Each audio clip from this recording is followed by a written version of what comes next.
Chat, you guys don't realize only one can survive.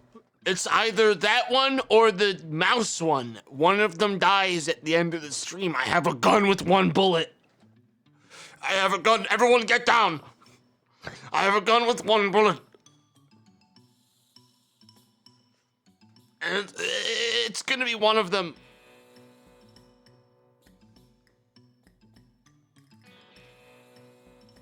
Yeah, that's right. That's right. But there's more than two. Shut up. Bang. The gun actually had one extra bullet. I used it on that person to quiet them. For the final time. Yeah, that's right. That's right. That's right. I wanna live. I chat, dude.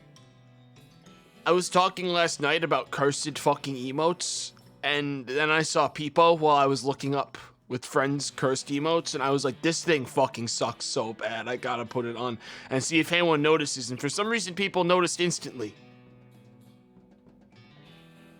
For some reason, it was almost instantaneous, the rate at which people were like, there's a new one. Look at this. All right, let's see how I can ruin this one.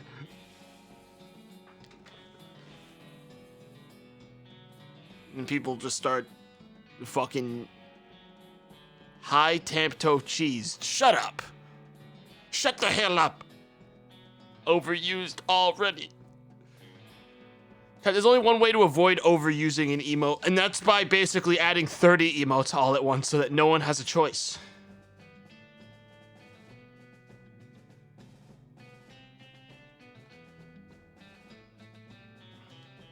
You just gotta add like 1,000. You know what I mean? Then everyone is spamming their own favorite emote, and none of them ever get any fucking... any roots. You can't do copium and fucking let that be the only new thing. I've learned my lesson. At least now Cheesed has some fucking competition. You could also just make the emotes suck. Yeah, I mean, if I participate in the memes, it kills it very fast. If I start fucking saying like, haha, that's really funny, can I do my own? And then I start doing my own, people are gonna be like, this got cringe so fucking fast. The streamer started trying to play in our space. Streamer, get the hell out of here. Streamer, stop it. The chat is for us.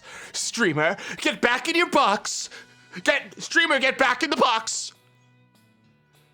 We're sealing you back inside the box, where you will remain until such time as I desire to laugh again. We didn't invite you out of the box, streamer. Streamer!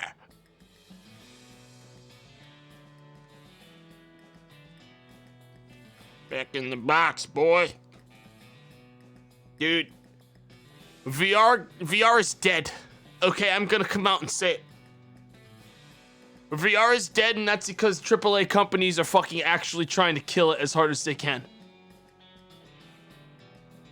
Like, literally, dude, Valve set every AAA company up to make a good VR game to prove that, like, they could make good sales and also fucking be fun and interesting and new experimental things. And instead, every AAA company has just been like, thanks for that, Gabe. That's cool. Anyways, I'm gonna make some trash and put it up. And now that's all the people do. Is they make some trash and they put it up. And everyone buys it because they're desperate for any extra VR stuff after Alex. And then it sucks. So what else is new? Dude. Fuck them, man.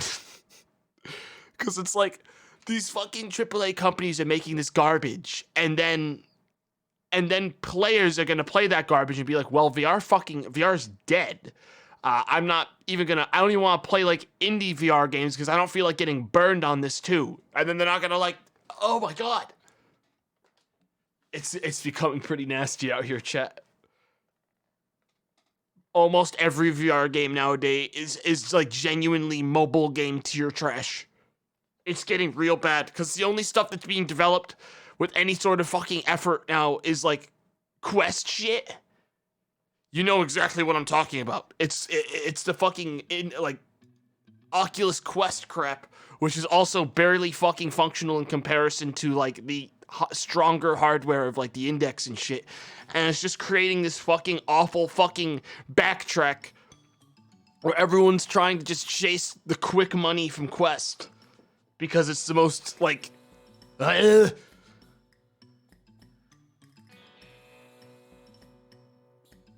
dude, when you make a game that's super accessible to every single person that wants to play it, and this is going to sound a little bit gatekeepy, but it's my genuine opinion when it comes to something like VR, which is already such a small fucking like weird niche. When you try to make it accessible to everyone, you end up just making a fucking sneeze of a game with no fucking direction and no goddamn fucking purpose to exist. And that seems to be what every single AAA developer is trying to do within like VR, is just make this fucking piece of shit that anyone could pick up and play and do whatever they want in, and thus instead it just comes off as mobile trash.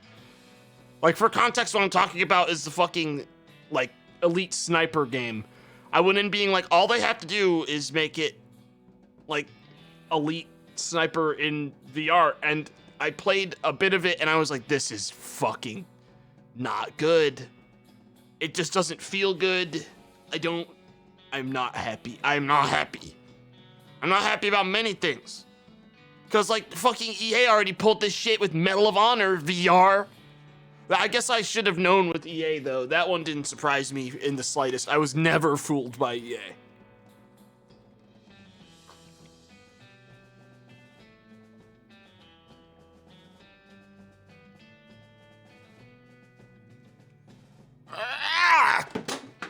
I'm throwing a fucking tantrum like a child because I'm mad. The only thing I can hope, chat, is that EA fucking for once has a good idea, and I saw they were planning on remaking or doing something with Dead Space, which made me actually, if I was dead at this point and EA announced that and said they were going back to goddamn Dead Space, it would have awoken me from death. I would have started screaming and I would have risen right out of the grave and I would have started like fucking trying to find a way to stop it. Like, cause there's nothing good can come out of EA doing anything else with Dead Space. They've already shown that they don't care. So if EA's coming back to Dead Space, it's because they just checked the horse and the dead corpse of the horse, something moved. Something twitched for a second. They were like, oh shit, man. This one might not be totally dead yet. Hang on, we might have left it alive somehow. It's reawakening from its coma.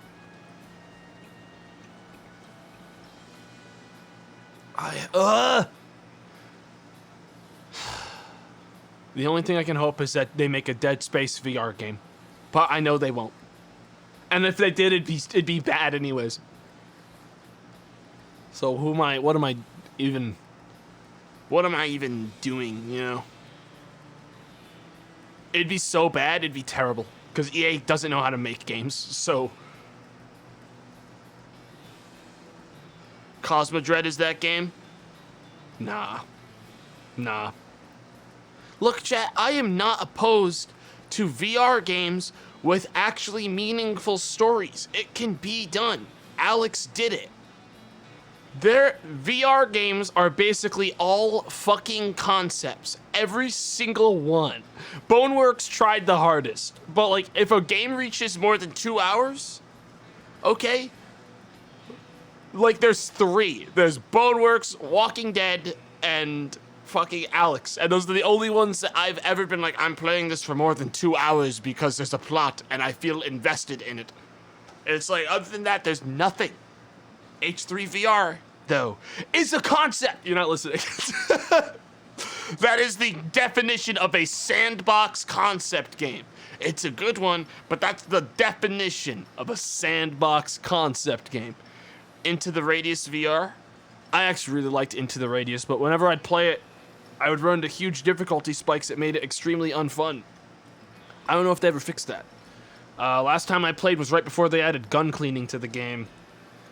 I got gate kept at, like, getting into the factory, like, fucking,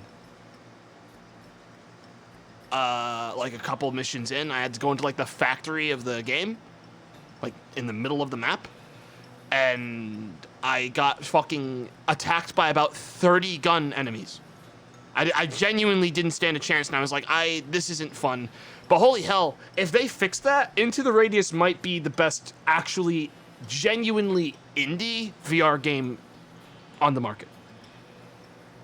That game has had for the context, Into the Radius, when I played it, had a 70% on Steam community.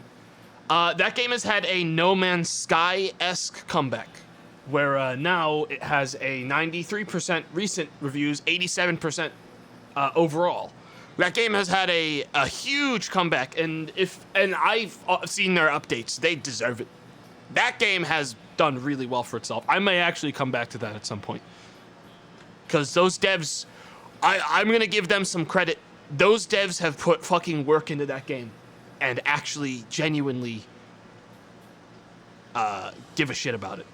To the point where I think they even pushed back their newer VR game that they were working on to do what I can only assume is continue to support Into the Radius. They like pushed their other game back by a year so they could keep supporting Into the Radius with new updates. And I was like, okay, keep working on the new one and keep updating the old one. I'm down. I'm not in a rush. Hey, 1,000 Manx. Thanks for the 25 gifted subs. Thank you very much. Thank you very much. Thank you very much. Beat Saber is the main reason I bought a VR. But again, like, yeah, there are good VR arcade games. But, like, gang, VR was made for immersive sims. Literally, it is an untapped market. And it's so depressing. VR was literally made for immersive simulators. That is the best VR we'll ever get, and Into the Radius was the best it ever got. Like, for that, dude, my favorite thing in Into the Radius, I think, was me on stream, and everyone was there. I was like fucking about to pass out. My character was like about to pass out. And I just sat down in like a little shed and like turned on my flashlight and like made a small fire and like cooked food and like just sat there as like the sun set and like all you could see in the distance was like the fucking like orb in the sky. And I was like, this shit's rough around the edges, but when you're just like sitting around doing something and the atmosphere gets to set in, that's the point of fucking VR. Is like that kind of crap. Elite Dangerous VR, dude, I don't count like games that were already made and then we're like, we're gonna make a VR version. That's cool of the devs, but it's not fair to compare those games to exclusively VR games when I'm talking about stuff like this. That's not fair. That game already exists and has content in it. It's not the same amount of effort for those devs to make it into VR at that point. You know what I mean? Like fucking Payday VR. Awesome port of Payday into VR. Fucking masterclass. But it's still like, it's not fair to be like, yeah, well, Payday VR exists and that has the most content of any VR game. And it's like, yeah, it probably does. But it's not fair to do that. I mean, it's like whatever. It's like not fair to compare those two. If I was gonna say what the best looking VR game probably is, Project Wingman. But also not a like, it wasn't, intended as a VR game by default, but Project Wingman is the best looking VR game. That game is probably the most immersive VR game. Oh, man.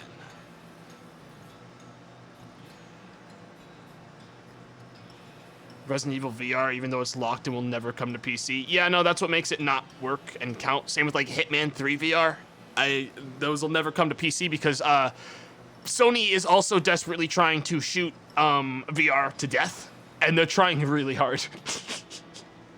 Everyone's like, we love VR, and we want to see VR flourish, but check me out. I'm Sony. I'm going to get this exclusively on our fucking outdated PlayStation VR that barely fucking works and runs in like 720p per eye.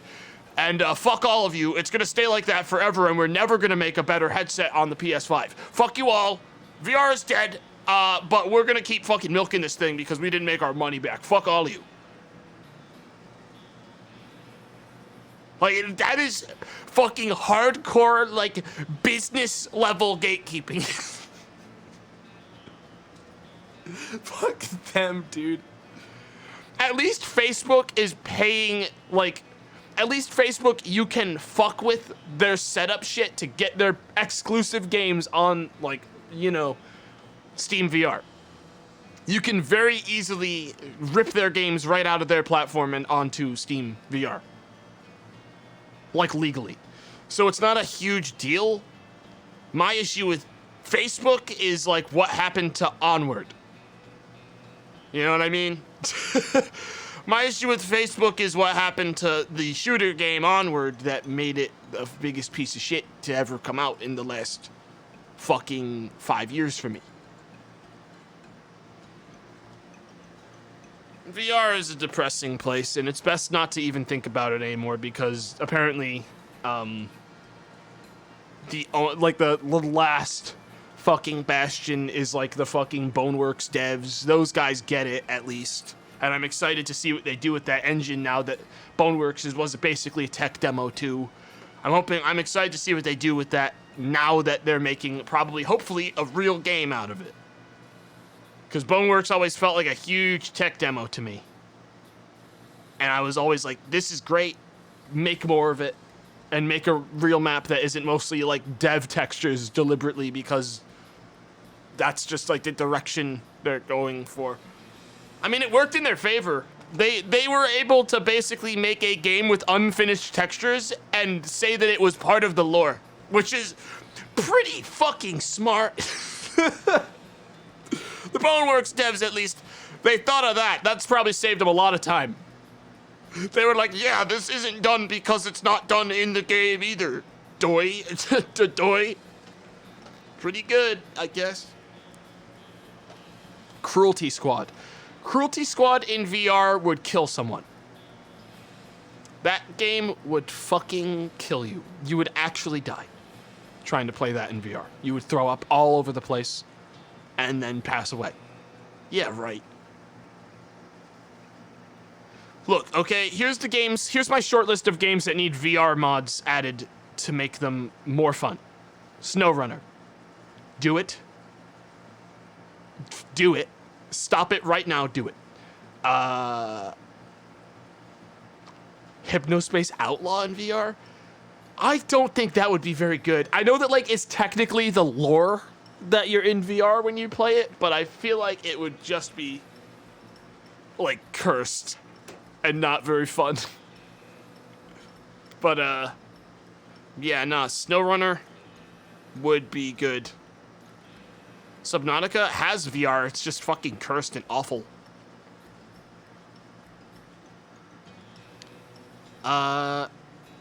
Honestly, the game I want in VR the most, across the board that I've played recently, that I'm like, fuck, this really needs VR. It would be a lot better with like a VR version. What the hell was it? It was something I played somewhat recently. I can't think of it now. Overgrowth? Yeah, right, chat. Yeah, right. Yeah, right. No, Phantom Abyss would make you throw up. That would make you vom all over the place. Oh, yeah. Okay. This is a niche desire. There's two of them. Teardown, which I know I didn't technically end up streaming, but we'll get to it soon. And, Happy's Humble Burger Farm. Dude, I want a good... VR horror is so good, and Happy's Humble Burger Farm would be fucking perfect for that. That would be such a good one. Because it's somewhat slow-paced, in that you know, it wouldn't make you nauseous to play it, that would be a fucking killer VR game. It'll never happen, but like, that would be a really good VR horror game. Because of the, like, you know, immersive sim, like, you know, RPG life-living mechanics, I think, that make VR games so much more, like, endearing and interesting, you know? I bought a caffeine vape. Olive Bingus, can you get the hell out of here with this shit? What the hell are you even talking about? I bought a caffeine vape. Fucking what? Good shit, I guess. Does tomato vape? I knew one person near me that vaped once. I have no real issue with vaping, but it was like a friend, and I had no idea what vaping was, because it was right at like the curve of vaping, and they were like, yo, you mind if I vape inside? And I was like, sure? Because I didn't know what they were talking about, and they did it once, and I was like, no, never again. They were like, but you said I couldn't. Like, I didn't know what you were asking me. And they were like, oh, okay. Because it was like, dude, the problem with that shit to me, as a person watching, is that when you vape, it's so fucking obvious where those particles are going, and that makes it so goddamn gross to me. Like, genuinely, that's the gross thing for me, is that I have to see where every single fucking particle went. It's gross. It's fucking gross. And I like, if that's happening somewhere where I, like, there's surfaces that I touch, I'm like, oh, I gotta wash everything. I have to wash everything.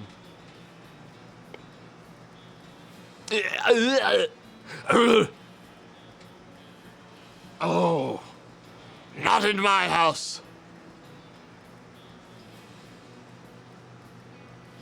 I feel like you already told this exact story. Yeah, but I have to retell everything now for the VOD viewers because I didn't capture the intros before. Idiot. Idiot.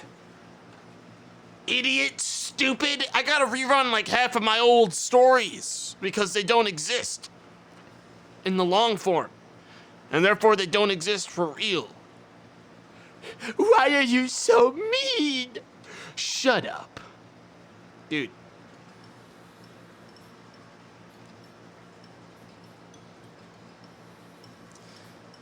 Man, oh man, chat. I've got the D&D bug, chat. I want to play more D&D so bad. I'm like playing in Brett's game and I'm like, fuck, I wish this went like another 6 hours a night. At minimum. I wish it went longer. He's doomed? Yeah. Yeah. I just... It always goes this way? Yeah. I've been spoiled because the two people that have been primary DMs for me have both been extremely, extremely talented.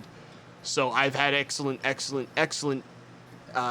exposure to D&D, which has probably contributed to that addiction.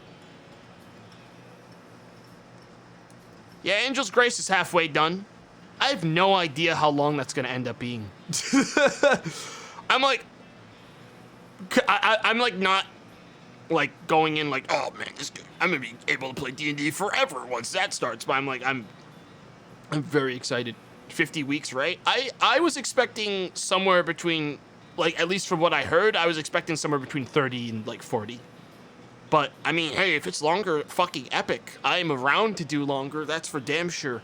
But when I was under the impression that we would like start in like fucking like looking at the time frame that Arcadum's been saying, it sounds like we'd start sometime in session, well, like phase 2 or whatever of this series, and then play till whenever we're done. I don't know. I'm very excited though. I'm fucking super excited. I just need to like, I don't like actually look up like a lore now. I don't want to embarrass myself like an idiot anymore.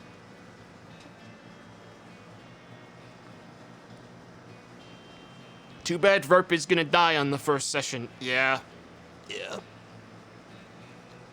What if Verp dies in the first session? Well, then I make a new character named, I don't know, like Randall. Randall the Frog.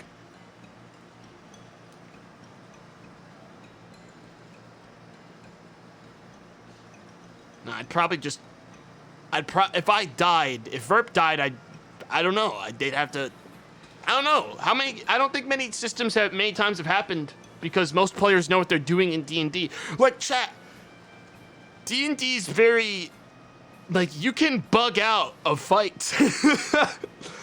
Unless, like, the door seals behind you, like what happened when we fought Simon.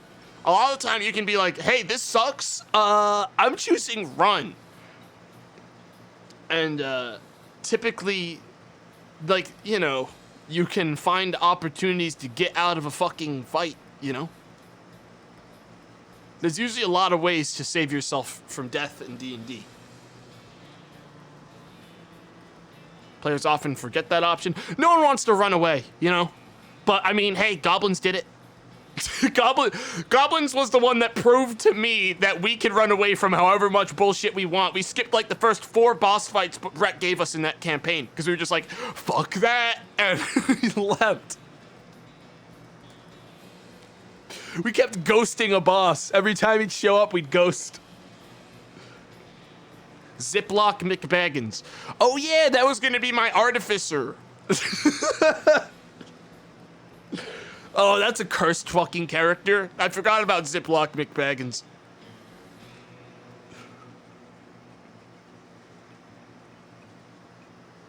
Yeah, that's a pretty good one. Zippy for short. Oh yeah. Such a good name. Such a good name. I mean, it'll never happen because I don't plan on dying in a D&D game ever because I, you know, pay the DMs to let me live.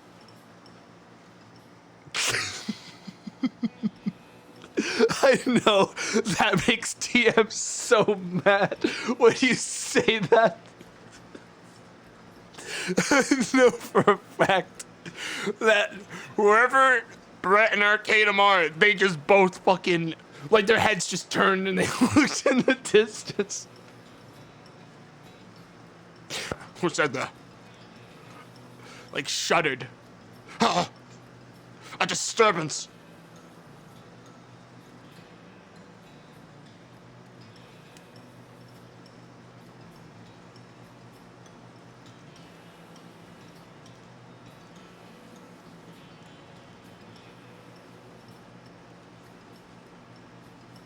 Oh man, fucking hell. A Dutch voice character so you could permanently destroy. Oh no, chat. If I go down as anyone and replace my character with a new one, I assure you, in a fucking, like, just spiteful, like, fucking, just, oh, you know what voice I'm coming in with. Dude! Hey guys, it's me, Ziploc McBaggins. You can call me Zippy. Thanks for having me, dude. I'm sorry about what happened to the frog. I feel bad, but you know, we gotta move on. We gotta move on his memory, dude. For him, man, we gotta keep moving. Adventure awaits. Huzzah.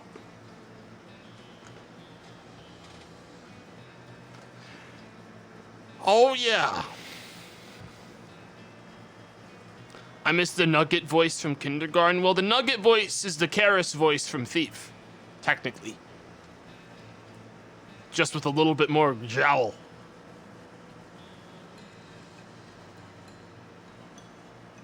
I can't see you keeping that voice up for hours. You've seen me keep it up for hours with Dave. What are you talking about? That voice is like one of the easiest voices I do. I've gotten really good at it. I could literally do an entire stream with this voice and it wouldn't even bother me, man. I could just do it forever. I practice alone. Every minute that I'm not on stream, I'm constantly doing the voice, dude. Constantly honing my skill, honing my blade, my vocal blade. Do it or no balls. Nah, I'm not doing it. I'm not doing that. I wouldn't do a Karis voice ever because it's like, it's hard to do certain kinds of, and I mean, I run into that with like Verp too, and I guess any character when you're doing a funny voice, LOL, where you struggle with range, you know? There's only so many different ways you can talk like this. And while it is funny, it is also extremely difficult to cover certain kinds of things like this.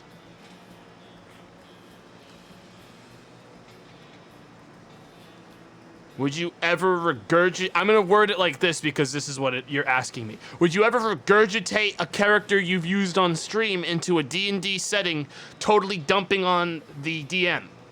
No. I don't know, chat. It's sort of a case-by-case basis, and I don't think of anyone negatively if they do it themselves in anyone's campaigns. But as far as I'm concerned personally, I at least put a baseline amount of effort into not making a flat-out joke character with a joke name, like Butthole.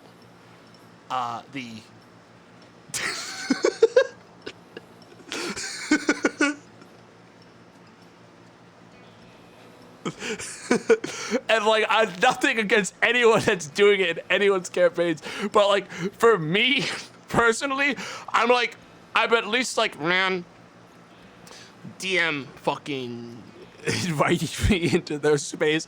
I'm not gonna name my character Butthole the Barbarian. Unfortunately, as much as I'd love to do that, I want this DM to invite me back one day, perhaps. And if they have to compare inviting back like a character and a guy who named their character Butthole the Barbarian, I wouldn't blame them if they picked the one that's not Butthole. But that's just me.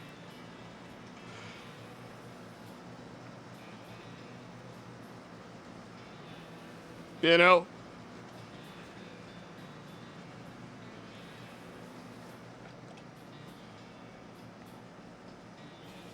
God, chat got so fucking cursed, dude. But no, yeah, I don't like, I don't know, it's a personal thing. I know for a fact that like the DMs don't give a fuck about that crap, and it's all just fun. It's whatever. No one's gonna be like, you can't name your character that. You can't fucking do that. Like, that's totally anti-D&D, so it's more of like a personal thing where I'm just like, I'm not going to name my character fucking, I'm just not gonna do that. It's just not happening, you know?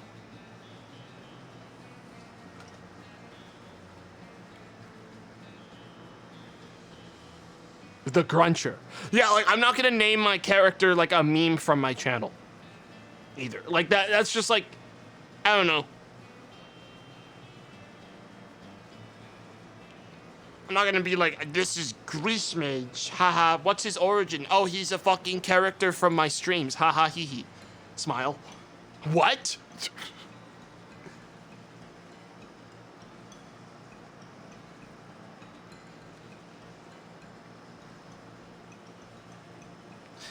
The real alpha move would be to name your character after a meme from someone else's channel. Ah, true. Wild Woobs, thanks for the 5 gifted subs. Wild Woobs. Thank you very much. Thank you very much. Well, I mean, that's a power move. That's definitely a fucking brutal power move. You do that to someone, they may never recover from that.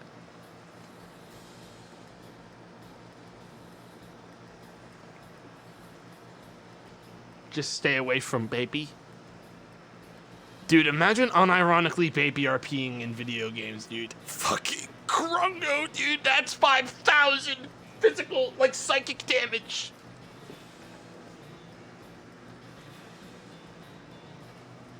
Biggie Nash, thanks for the 10 gifted fucking subs, Biggie Nash. Thank you.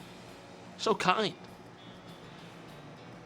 Dude, I'll never forget the fucking uninterrupted goddamn 2 weeks of baby RP Joe Fudge did in Minecraft. Non-consensual, too. No one consented to baby RP, but yet there he was. A grim fucking omen. for dark times to come. Kraken did as well. Dude, I'm a firm believer that people that do baby RP should be shamed on the spot for it. And I'm glad that people did when they tried to do it and when they did do it. All right? I'm a firm believer of bullying.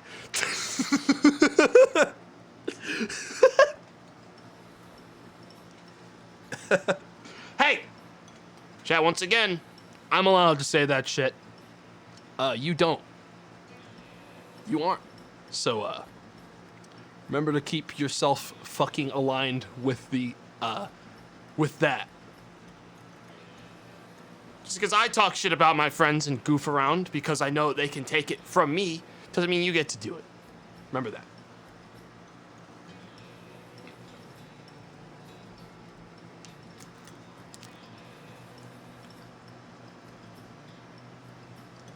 Ugh. I have to like nip that in the bud every single time I see it. And it's not like a lot of stuff people are saying now is like mean, quote unquote, but it's like I have seen people take this shit off of my stream into other people's and be mean fucking assholes where I don't have as much control to stop them. And I feel like it's my duty as a friend to be the one who tries to control that here. You know what I mean?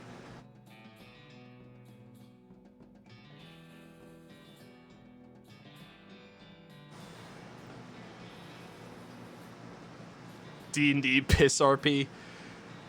Yeah, we did do piss RP last night. If you guys have been sleeping on goblins, we're back to the classics. Okay, you guys, if you were like, if when we went in this space, you were like, all right, goblins has sort of gone off the rails in a direction I'm not down with anymore. We're back, baby. We're back to our old antics. We spent an uninterrupted fucking 20 minutes talking about piss and pee-pee and the differences. And whether or not it was okay to drink piss. The whole time.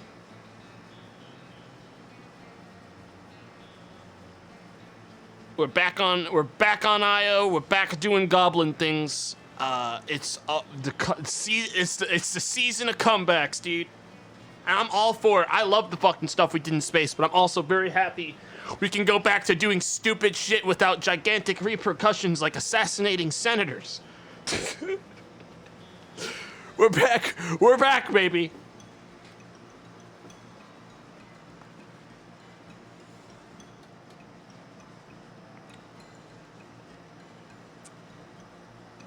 Pee is sterile. Dude, chat. That's so fucking vile. Like, no, it is not. One, you disgusting freak. Two, if someone yells that as a fucking coping mechanism while they drink piss, like, I guess go for that if you want to lie to yourself in the real time so that people aren't just like, he's drinking. Like, if you yell piss is sterile as you chug this fucking, like, vile jar, I'm going to fucking get out. It doesn't matter that you yelled that. I'm out. I'm leaving. You know what I mean?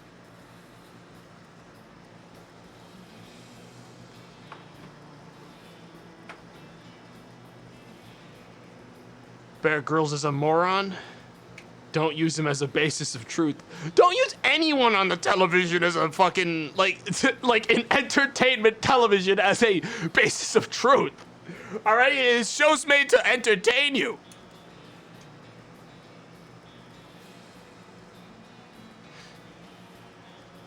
But it's on TV.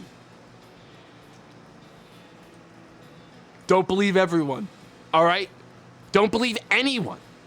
Chat, no one. Don't believe anyone but yourself. Okay? Go out there and find out for yourself through complex fucking experimentation if it's safe to drink. Yeah. Yeah. Yeah, yeah, yeah. Yeah. Get out there.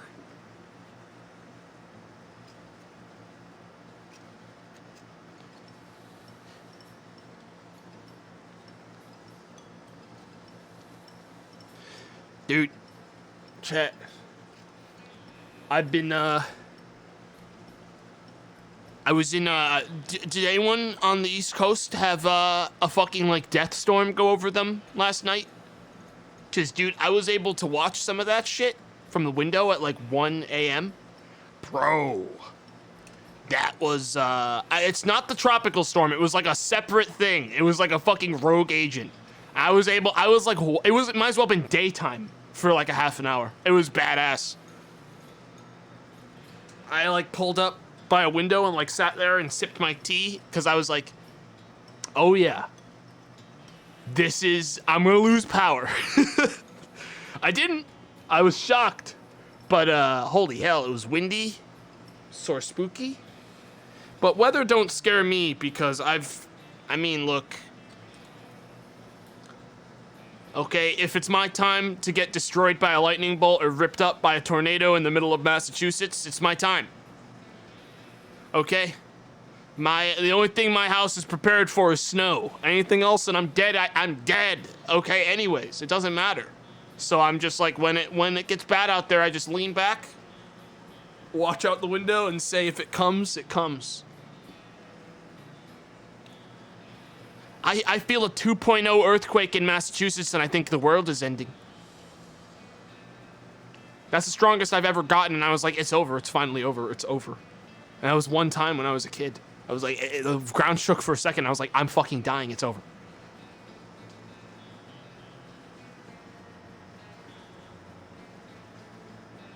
.0 is like a fart in the next room. Dude, the lightning from last night was stronger than that earthquake. As in, like, genuinely, my house was shaking from the sound of the lightning, like, and thunder. Like, that was stronger than the earthquake from 2.0 that I felt. An earthquake in MA, that can't be natural. It was a one-time thing. Only happened once.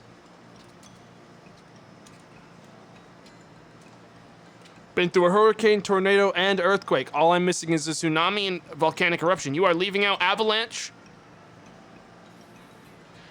blizzard. You're leaving out a couple of things. Sinkhole. Oh, yeah, sinkhole.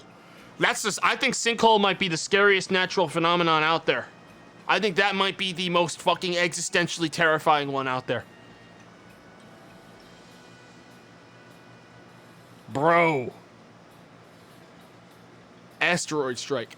Chat, I'm gonna be real. If you were like, all right, choose your one. Asteroid or sucked into the depths of the fucking earth, never to return. I would be like, fuck, the asteroid probably do it faster. I'll take asteroid. Dude. I would rather be on the surface when I get obliterated than literally sucked down an earth toilet, okay? At least you get a cool light show with asteroid. But sinkhole, you're just like hanging out and then all of a sudden, what? Uh-oh, and then it's over.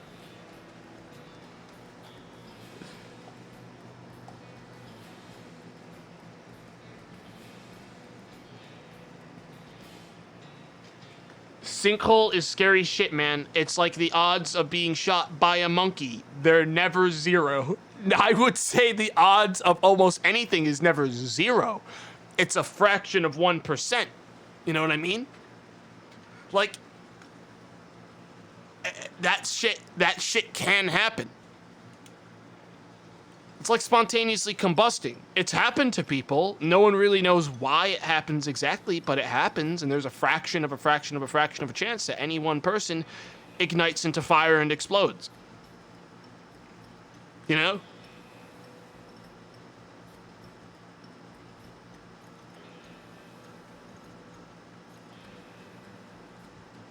Spontaneous combustion is a proven myth. Oh yeah, it's proven? Can you really guarantee me that it's a 0% chance that it can happen to you? A perfect 100% zero on that, huh? Can you? Chat, that's the thing, man. That's the thing. It's basically impossible in modern anything to guarantee that something can't ever happen ever unless it is genuinely... No, even if it's like, oh, it's the laws of physics. Dude, scientists are constantly fucking saying, oops, hey, this one doesn't... Guys, I know that we have these laws of physics here, but that thing, Look in the telescope. You see that thing? We don't understand how it's doing that, and none of our laws of physics can explain that it's doing it. Tomato, it's statistically impossible. I mean, yeah, sure. But at the same time, dude, there's a chance of anything happening anywhere, okay? Yes, it's incredibly low and will probably never happen because that's how odds works. I mean, like, eventually something stupid is gonna fucking happen, okay? Tomato is the dude who believes Dream. Fuck off. Fuck off. Dude, you guys hate fucking playing along with me. You fucking hate it. You the second I'm like talking about anything, you're like, dude, no, stop. I want to be here in reality and constantly fucking like be a complete buzzkill. Hang on, I got buzzkill.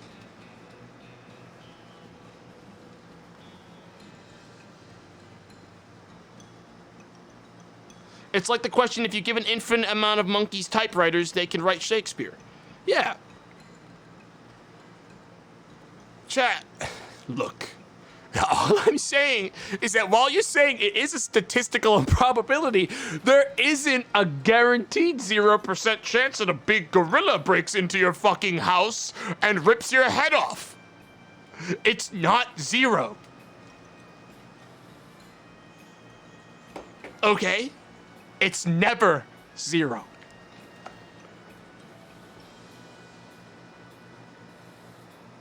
Ever. Is that a threat? It's not a threat, but it's also not a threat.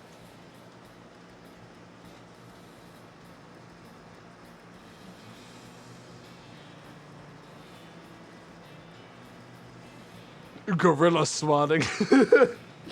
Yeah, I'm opening up a new business called Gorilla Swatting. You can call to have a fucking mail-delivered gorilla to anyone's house in the entire country. 13 people are killed by vending machines every year. I don't doubt it. It's never 0.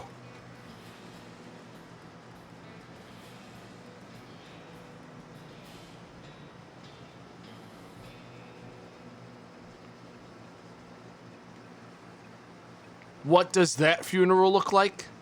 Well, look, if a vending machine smushed me up, I don't think I'd want them to peel me out of it. I think they just want me to I'd want them to bury me with the vending machine, because that's already, like, push me in it. It's the casket now. You know what I mean? Like, it's already saved my family some money.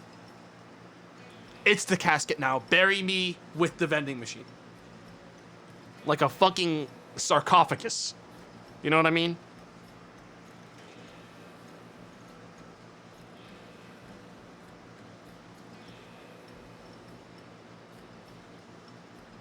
Buried with so many snacks for the afterlife, dude. So many snacks.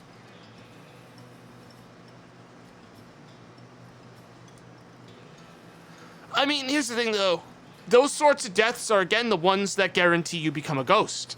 So, like, good news is, if you die from one of the incredibly low chances, fraction of a percentage chance that it's ever happens to you thing, like, let's be real. If a fucking very large gorilla was to kick your door in and get you, and you died, you know for a fact you're becoming a ghost. Right? Like, you don't need anyone to tell you. You know for a fact you become a ghost. Like, easy. Because I would immediately... Dude, here's the thing. If that's what kills you, you're going to say immediately, I have so much fucking unfinished business. This isn't fair. This isn't fair. That wasn't even, like, fair. That was a, like, 0.000% chance that even happens. That's not fair. I'm not leaving. And then you're a ghost forever. Because I would be like, someone's got to reset this. This is bullshit. There was a glitch. I'd be like, someone get fucking reset this now. This is bull. He cheated.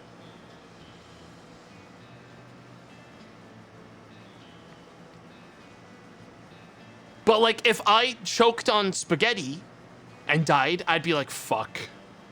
I knew it was gonna happen eventually. The odds of that one, whenever I eat spaghetti, of me choking to death on it, is like fucking 50% chance. So I'm not surprised. They got me at last. I'm done. I have no regrets. Other than eating spaghetti in the first place, when I should have eaten something better like penne.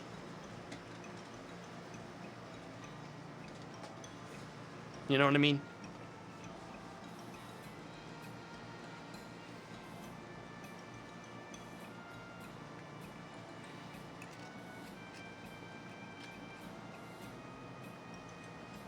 Spaghetti is terrible? Oh yeah. Spaghetti is trash. Fettuccine is better. It's not even an argument.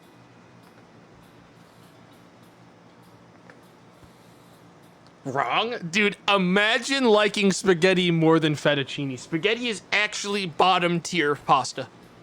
It is at the bottom with like elbows. Okay? It's on the bottom.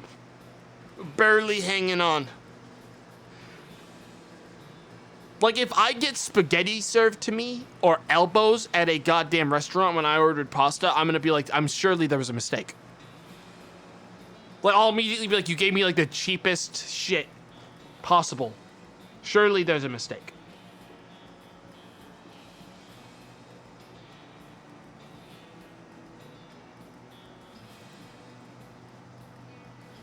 Bow ties are actually F tier. Okay, chat. Let me tell you what, okay? The best pasta in the game is fettuccine. The best pasta in the game is fettuccine. It's thick enough to actually fucking hold. It's got the mass to hold some of that sauce. Ravioli's up there too. Ravioli's up there and so is penne. Then you got some of the other kinds. Okay? Farfalle is spelt with F. What does farfalle even look like, though? Hang on. I don't remember this one. Which means it's probably not very good. Oh, yeah, fucking bow tie, piece of shit. Yeah, not great. Not great. Not terrible. Not great, though. Gnocchi? It's not pasta, you stupid idiot! You're so dumb! Laugh at that guy! Crouching Texan hidden moron. Not very hidden. Idiot. Extremely exposed. It's potato. You animal!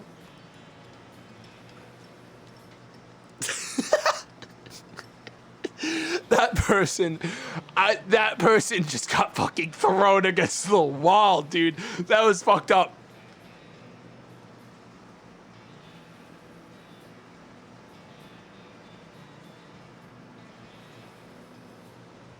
That was fucked up. Yeah, but no, that shit's good. Oh, fuck. Some good gnocchi with, and I know I'm pronouncing it wrong. I'm never gonna pronounce it right, so don't even bother. Like, just shut the fuck up. Some of that with some pesto. Dude.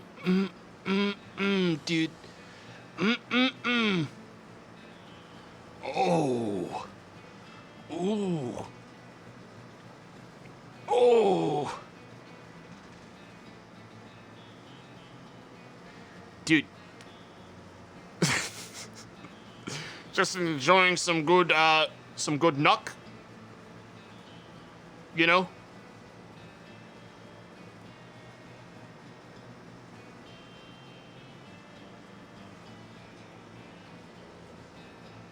Is tomato kuming? Dude, okay. Pesto is one of the best ones out there. Okay? What is pesto? The fuck out of here. Get out of here. Go on. I pull out my spray bottle. I start spraying them. Get out of here, you. Pesto is S tier sauce. Pesto is, I think, the best sauce. Of like the sauces you can put on a pasta, it's the best one. Pesto is low C. Go to hell, you degenerate piece of shit. Maybe you just haven't had good pesto. Marinara, gang? Dude, marinara is like basic bitch B tier, dude. Oh my god. Oh my god. Basic B.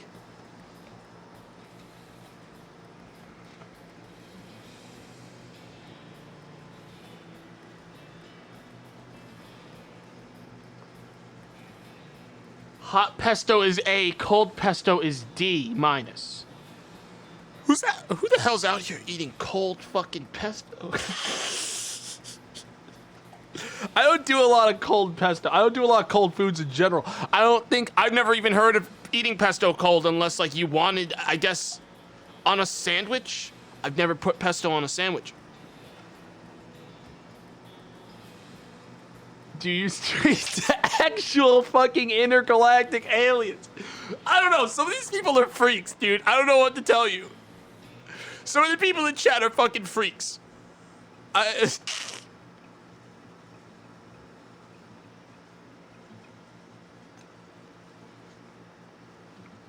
Oh, man. Cold pesto is super normal here.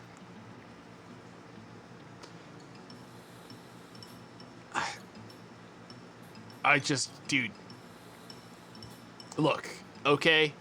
Pesto, Alfredo, those are the holy two, okay? They're the duo. Okay? They are the two. They're it. Then you got your fucking meat sauces, and all of those just end up, frankly, being a little derivative for me.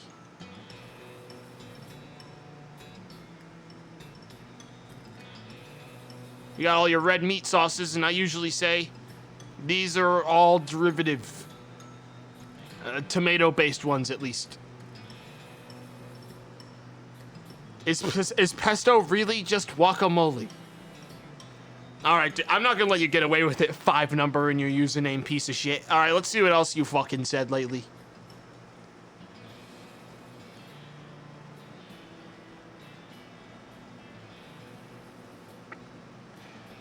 God, this is like they slipped up this one time, dude. It pisses me off, because now I can't get them for it.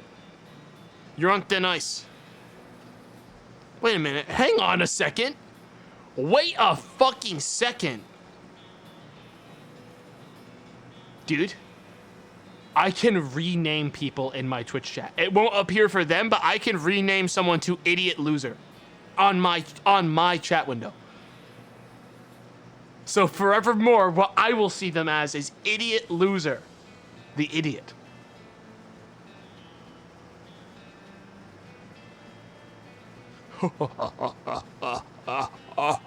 Oh, yes. Yes, man. Yes.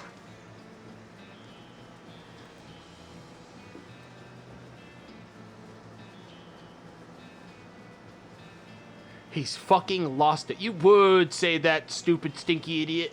Number 1. You would say that. I'm not surprised.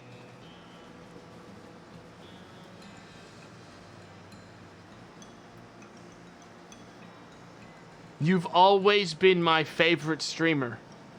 And you've always been my favorite viewer. Goyas75. Thanks.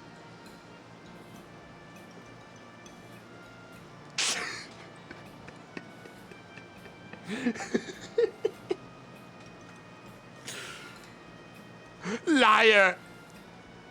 He's lying, by the way. Chat, I don't have any favorite viewers. Okay? There are none.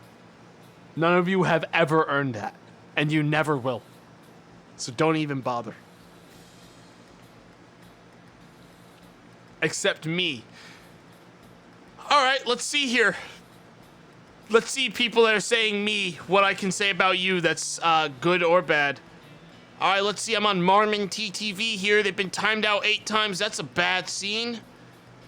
Ooh, not good in there, man. Not good in there. Uh-oh.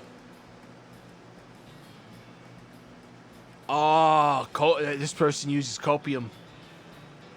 Oh, no. Some bad stuff in this one. Chat audit time. Everyone line up! Line up now! If you see anyone trying to get out of the line, grab them and put them in the line. Get in the line. In line now.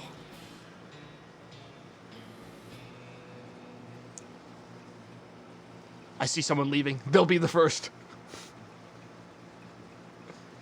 They'll be the first. Oh, God. Oh, my God. They wrote lore for Butthole the Barbarian, dude. That was their sin. Everyone just admit your sins now, okay? Just come out and fucking say it. Like what you did.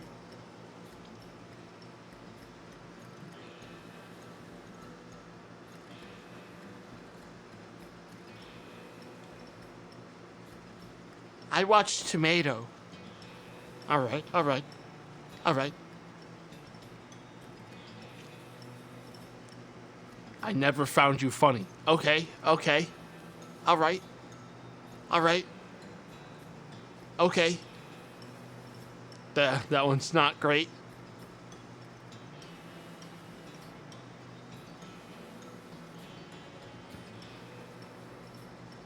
My first time in Tomato's chat, I asked him if he would play a game again. Okay, that's real bad. That's really bad. That one's a bad one.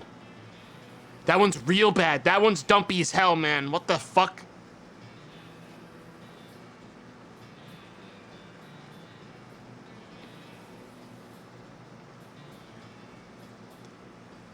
I think Baby RP is funny. Alright, we got the worst one.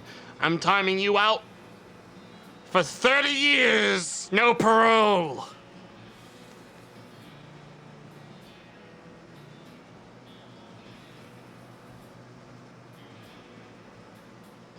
"30 years, hard time, no parole, I am the law." Dude, I remember that in the fucking Judge Dredd video game on the PC. He's like walk up to people and be like, "Loiterer, 40 years." It's like, dude, you are such an ass. What the fuck is your problem? Be like, fucking standing here, like walking to your house too slow, 80 years, death. Chill out, Judge. What the fuck?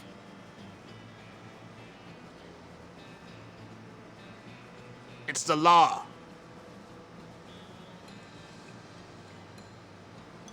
Judge Dredd, not Judge Considerate. I don't think it's I mean, what? There's probably documentation you have to record after these fucking arrests, right? So it's like, if you say like, you cut me off in the hallway while I was trying to go to the bathroom, that's gonna be 85 billion years. Fuck you. And then you leave. I'm gonna be standing there like, wait, do I turn myself in? He keeps walking away. That was Judge Dredd. What do? I think he's gonna come get me if I don't turn myself in. Fuck. Is he gonna remember me? You make a run for it. Dude, look, all I remember vividly is that in the original movie, he just stands like a fucking idiot in the middle of a road and is like, "I am the law," and just stands there. And I'm like sitting there watching them like, dude, fucking anyone with a brain could shoot this guy's head clean off. He's just standing in the middle of a goddamn field.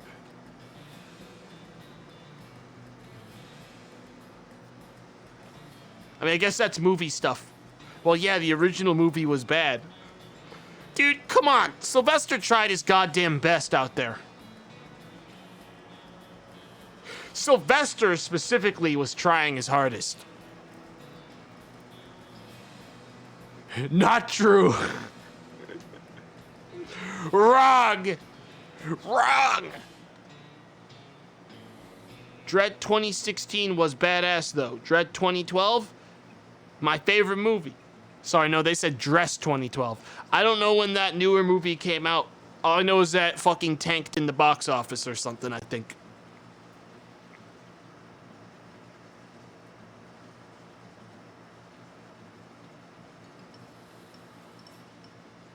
I think it like got like destroyed.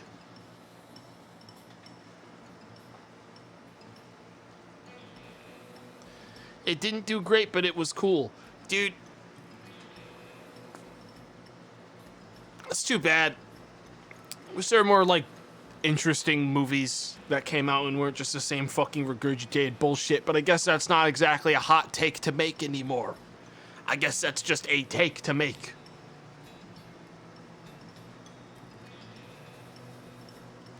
Culture is dead.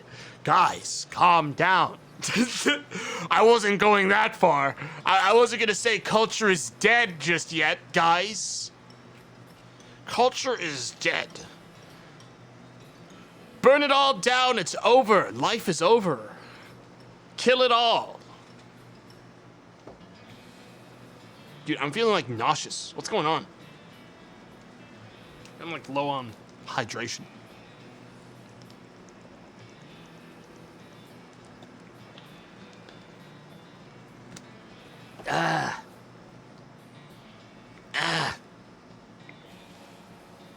You good, Tomato? I don't know. I felt lightheaded for a second.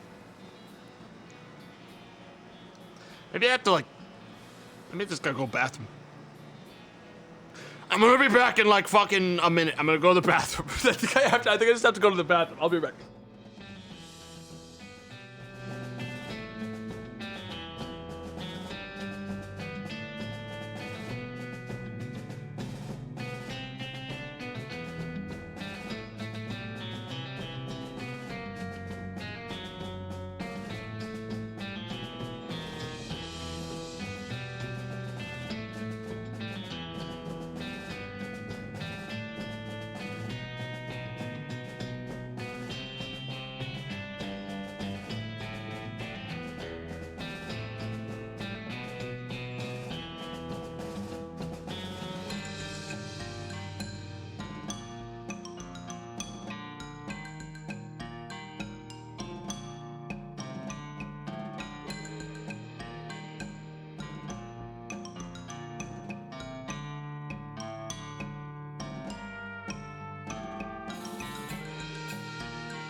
Dude, I was talking with some of my friends last night about Dragon Ball Z again. Sometimes I loop back over to that every once in a while because I just can't get over some of the bullshit. Dude, y'all ever just think about if you spent your whole life, your entire fucking life, fighting and working on becoming stronger and more powerful and better at fighting, and then this shithead 12-year-old gets angry one time and beats the ever-loving shit out of the monster that literally can punch a hole in you with one hand despite decades of hardcore training. Like, dude, if I was there and I fucking saw that shit, I would have immediately fucking kicked a rock really hard, yelled at someone, and then like stormed away really mad and never, ever, ever, ever, ever talk to any of them ever again. Like, they all continued to stay watching and be like, oh my god, I hope Gohan doesn't fucking die. But me, I would have been like, fuck all of this, nothing matters, all of this is bullshit, I'm leaving now. And I would just fly away. I would leave. Like, fuck that. My whole life is a fucking lie.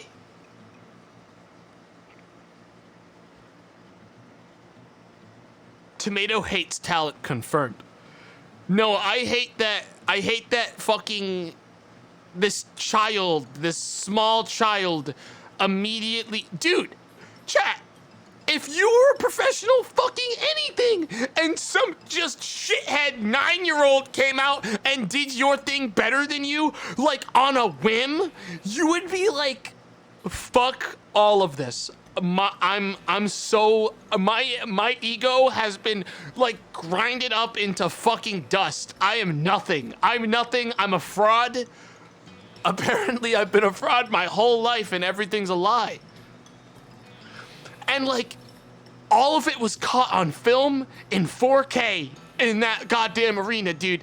Like, there were fucking news people there that like filmed it as everyone was like literally owned by this kid. It was televised the whole goddamn planet. If I went out there, dude, in any situation, I went out on a stage, all the planet was watching, my family was watching, everyone was watching, and I was like, hey guys, here I go. I'm gonna play a little jingle on my harmonica.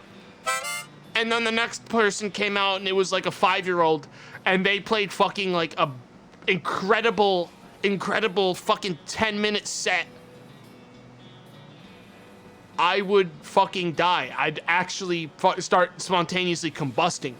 I would immediately, it would activate the negative, like the, 0.00001% chance to happen. I would burst into flames. It would be more advantageous than ever looking at anyone in the eye ever again, you know?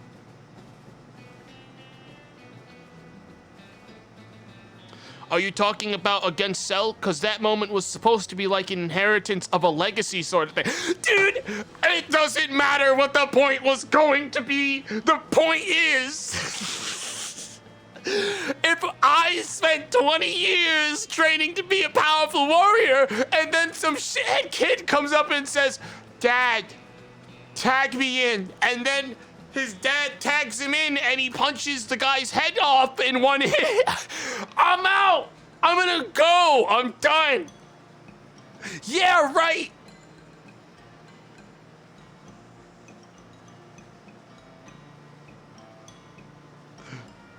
Oh my God.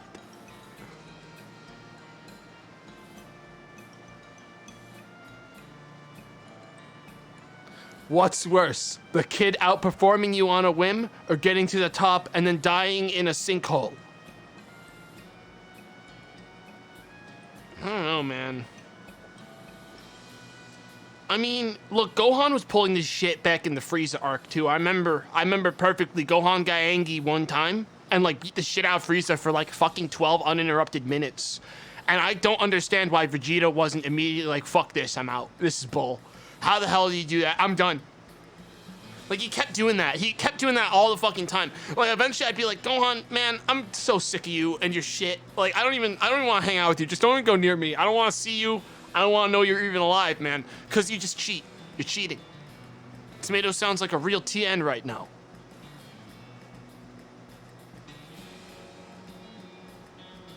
Well, I mean, look, Saiyans were essentially hardcore power gamers, okay? I would describe the Saiyans as a fucking species, as power gamers by design. Like, they literally are power gaming everyone else, and that's their, you can't beat me, the moon is out, and that means I get to become a big gorilla. Okay. Oh, it looks like I got rid of your tail, so you can't become a gorilla now. No, but I got mad, so now I get to get this really cool hair that makes me 10 times stronger than the gorilla. Okay, I've killed you. Nah, but really, every time you beat me, I get even stronger than before, and now I can beat you in one punch. But...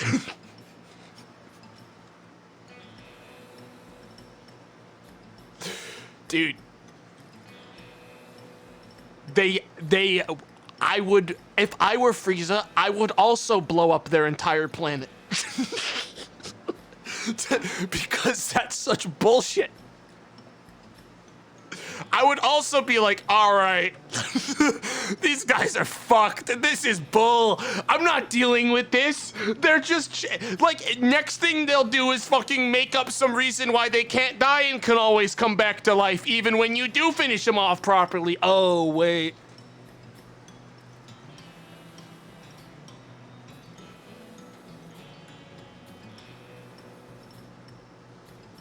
They just cheat. They're just cheating. They're like cockroaches. Hashtag justice for Frieza. Look, Frieza was an asshole, but what I'm saying is that, dude, Saiyans were fucking absolute probably menace to the entire galaxy, and that was sort of their entire point. Like, they were kinda assholes. And while Frieza was also an asshole, Vegeta was a very good, like, they were all sort of assholes. You know what I mean? By design. I definitely remember they made a point of showing that until Goku got fucking catastrophic brain damage, he had angry eyes. I remember it like it was, I remember. He had fucking angry eyes. He was mad as a baby. He was by nature evil. Think about that. Dude, if I was Frieza, I'd also be like, yeah, there's no way this goes well. They get stronger every time they only half die. I'm not dealing with this. They're all evil by default.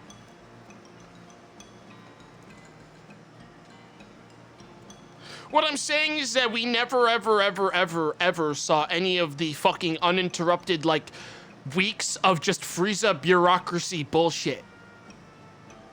The only real shit we have for context on Frieza is him blowing up some slug people that can... I mean, that sort of sucked, I'm gonna be honest. That was pretty fucked up. But, we have no idea. We have no idea how much he sucked outside of those fucking controlled, you know, examples, you know what I mean? Make sure to celebrate Frieza Day properly. Yeah.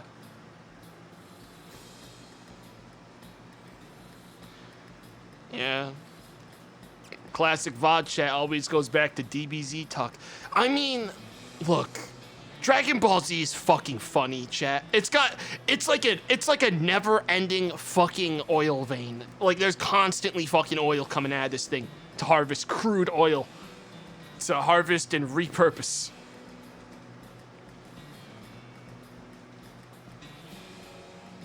If brain damage made Goku good, then Vegeta is just stupid. Yeah. Well, Vegeta got like Stockholm syndrome, basically. He couldn't beat Goku no matter what he did, and he was also stuck there. And eventually he fucking like just turned off his brain and it was like, I give up. It doesn't matter. The kid's stronger than me. I can't beat the kid. I can't even beat the kid. I can't do anything right. I'd fucking give up. Ginyu Force was the real tragedy. Dude, I think anyone that's watched Dragon Ball Z can agree that the best part of Dragon Ball Z was the Ginyu Force. I don't think anyone's arguing that. Ever. They were the best part.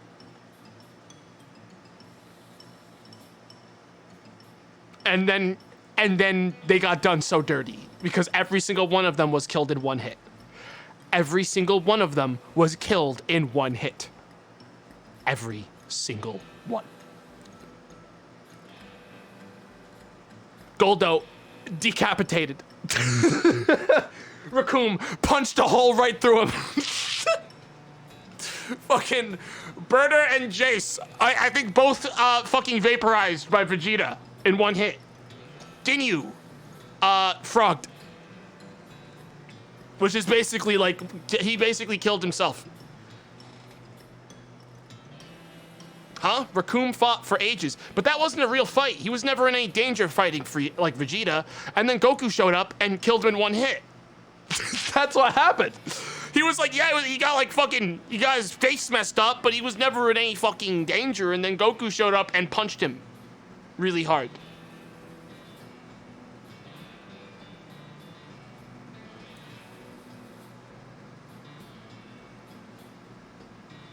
You know what I mean? Wait, one got his neck snapped. I don't remember one of them getting their neck snapped. I do remember Goldo revealing himself to be the most powerful character in the entire fucking franchise, and then Vegeta just cut his head off anyways. Owned. Owned. Owned. Fucking owned. Owned. Before his time. Owned before his time. Which one was Goldo? The green ball. Looked a little bit like a Pepe. Or like a Peepo sort of deal. He's honestly pretty close to the Peepo emote. A little uglier. Sort of like Peepo. I freeze time. And then he got his head cut off. By Vegeta. Imagine ever, chat, if you lose a fight and you can stop time in any situation, fuck you. You deserve, you get whatever's coming to you at that point. Oh my God. I can't imagine the only thing stopping me from stopping time is holding my breath. Okay? You can't ever beat me. Unless, like, you nuke me. At which point, yeah, you got me. But, like, you have to fucking do some crazy shit. Dio fucking blew it. They all fucking blow it. You can't design a character that can stop time without also designing a fucking fatal flaw in their design that makes them lose. Okay? It doesn't work. Because it's too powerful. You know?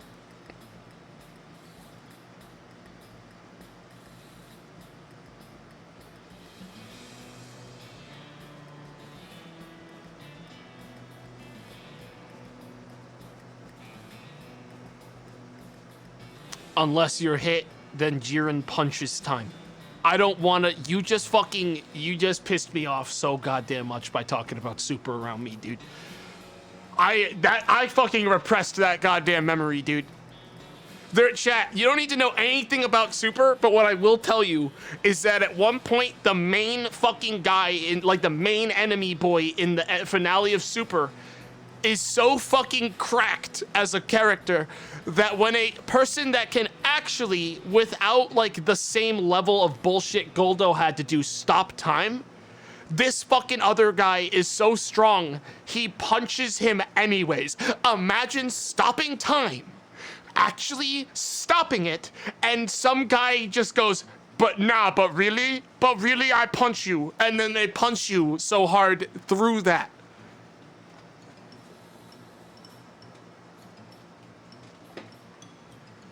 Dude. Which is worse, GT or Super? GT feels like fan fiction. That's the problem with GT. I remember watching GT. GT feels like fucking actual fan fiction. Super just feels like trash. GT is like so fucking cursed.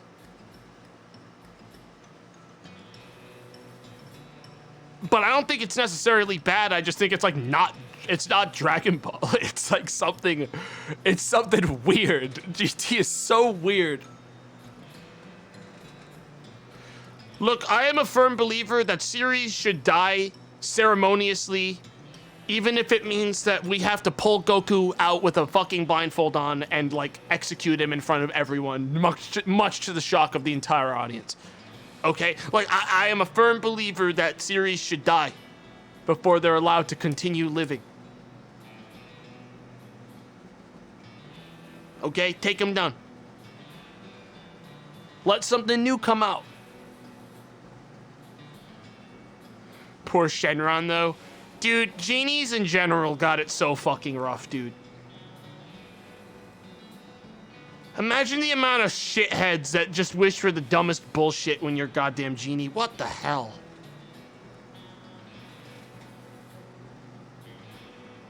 When you do a genie, when you get that in your hands and you do like the genie wishes and everything, does the jar, the containment chamber for the genie like fly away, or does it just like fall on the ground and then it can't be used by you again? Cause like I would fucking make a business. I would like sell that immediately. I'd pick up the inactive thing and I'd be like, the genie isn't there anymore. So the genie just gets set free? Dude, screw that. If a genie was set free, he'd probably be like, all right, asshole, now you're dead. I'd probably do 2 wishes and then be like, and now for my final trick. And he's gonna be like, wait, what are you doing? I'm gonna like dump him in like the ocean. See you later, asshole. I'm not fucking with that. Fuck you.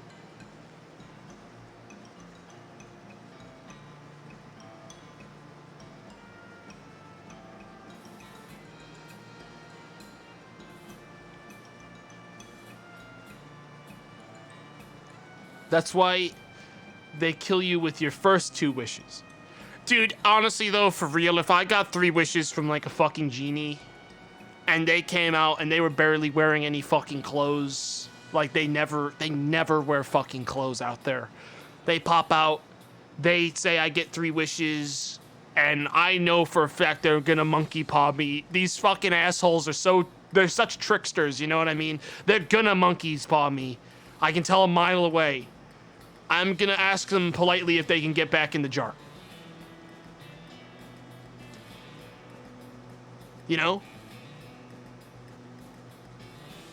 And then I'll be like, I'm gonna hang on to this, and if I'm like in impending danger, I'm gonna be like, all right, get me out of this one. Like, I'm only gonna use it in an emergency where I know if I don't use it, I'm done. Like, I'm just gonna save it for those. I'm not gonna like try to think of a way to like fucking get some wish out of this thing. Or I'll just like ask about it on like Reddit or some bullshit. Like, be like, hey guys, how do I make a wish that can't fail? Let me get a lawyer. Yeah, hold that thought. I need to hire a lawyer. Yeah, I wish for a lawyer, and then he's gonna find a way to fucking find some weird bullshit way to circumvent the entire wish thing entirely, dude. I think I saw a meme about that at some point. Like, I saw a really cursed fucking meme about a lawyer. No, it wasn't like a meme, it was like a comic. It was a comic. It was pretty funny. I laughed.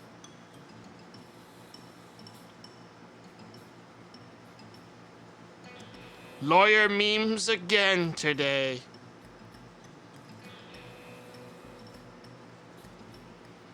Monkey paw. Dude.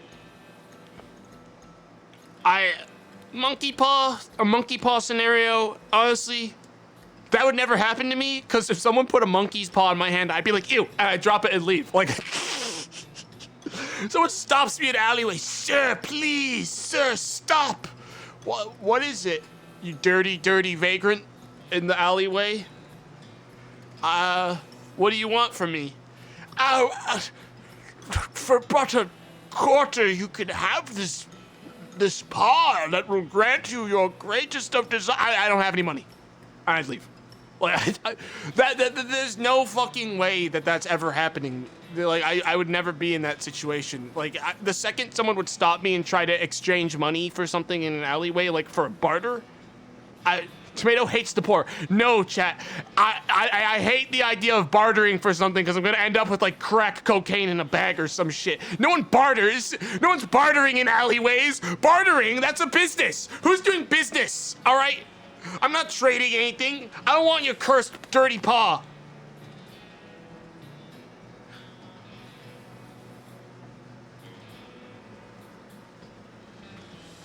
Tomato will never be a main character. I mean, I'm good. I'm okay with that. Chat. Dude, main characters in any form of media, fucking think about it. You can't be a main character in anything without having a horrible, horrible problem with your brain that makes you an idiot all the time, so that the plot can continue, because if you were a realistic being, you wouldn't have any of these problems ever. Or B, exiting this fucking story with so much mental trauma that you live the rest of your life in constant fucking fear or pain or constantly in therapy for the rest of your life. There's none. There's none. Also wrong. All right, Grelk. Explain the alternative. Go on, Grelk. Little shit.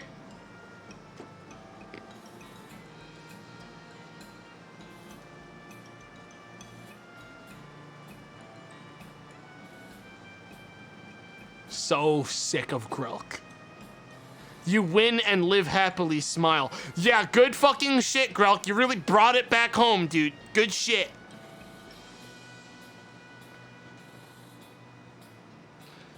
Teletubbies have PTSD. Chat, Teletubbies are nothing. That's not like they aren't real main characters. You don't actually fucking care about them.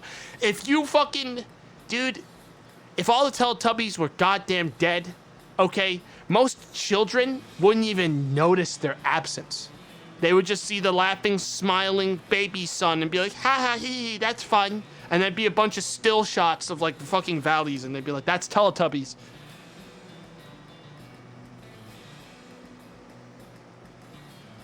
They don't. You're not going to Teletubbies for the Teletubbies. You're going for it because your parents need something to distract your stupid child brain for fucking 30 seconds. All that show is sounds and noises and shapes. You know?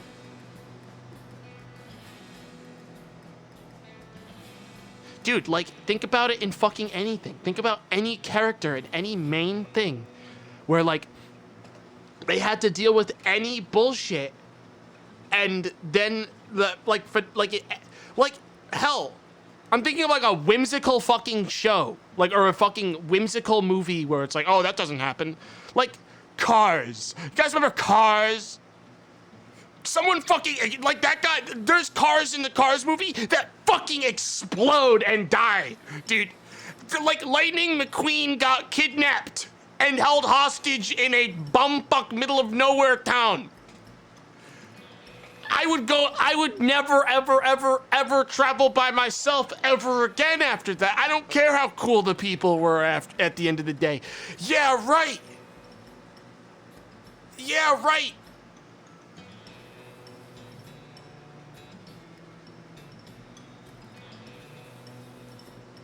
Wasn't hostage, he had to fix the road. Dude, there's also a thing called like laws and a legal system and you know, that. And if someone breaks something, you can't just fucking immediately handcuff them to the fucking spot that they broke the thing and say, hand them a wrench and be like, now fix it. Now fix it and you don't get to leave. What? What?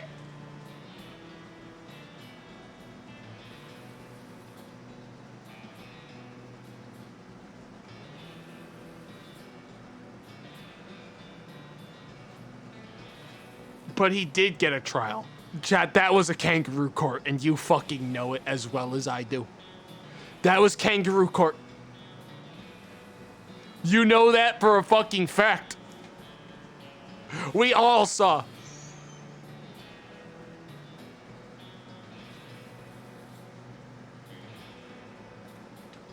In Cars 2, there were terrorists. Yeah. Cars was a weird one. I think everyone can agree Cars had some stuff going on. I'm not really sure about Cars the more I think about it. The second movie onwards, I know for a fact got freaky. Like, there's not much... Like, Cars was the perfect example of Pixar just needed to stop at a certain point. Because, like, dude... There's only so much a fucking car can do. It can drive.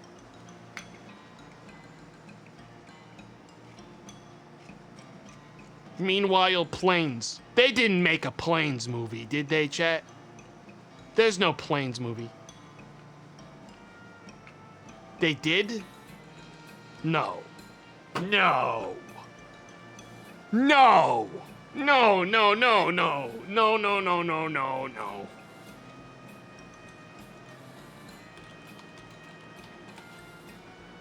No!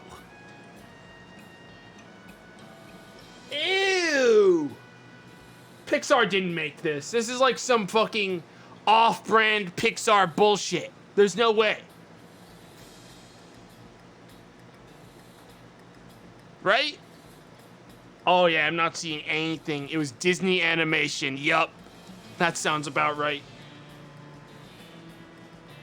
Oh my god. Oh, Jesus.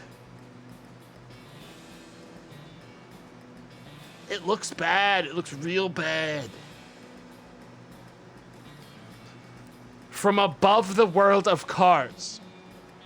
You mean like... Dude, that's such a... Culture is dead. That was right. Culture is dead. It's over.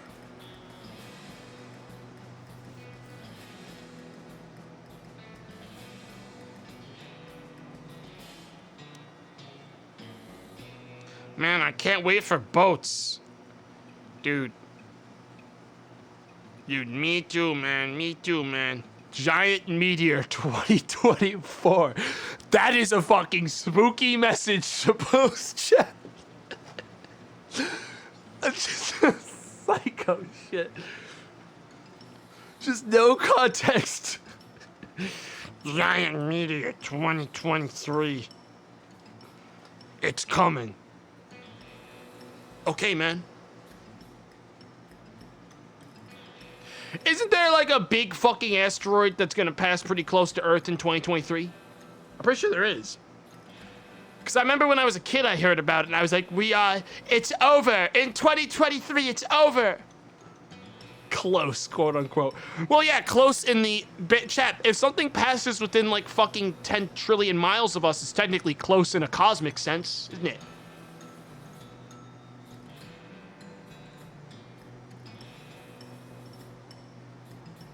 You know, like, close equals the moon. That is fucking close, chat. The moon is fucking close. That's super close. That would be extremely close.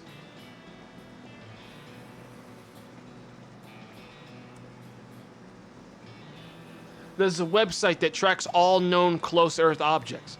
Dude, that shit always like, I don't know. I'm not, at a certain point in your life, your adult brain is finally just like, fuck it.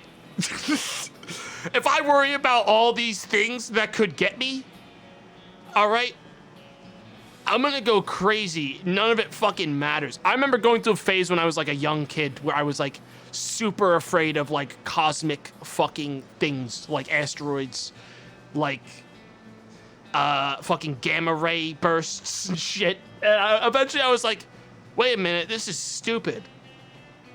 Because like none of it fucking, it doesn't matter. And then my life got a lot better. I remember being scared of 2012 when I was a kid.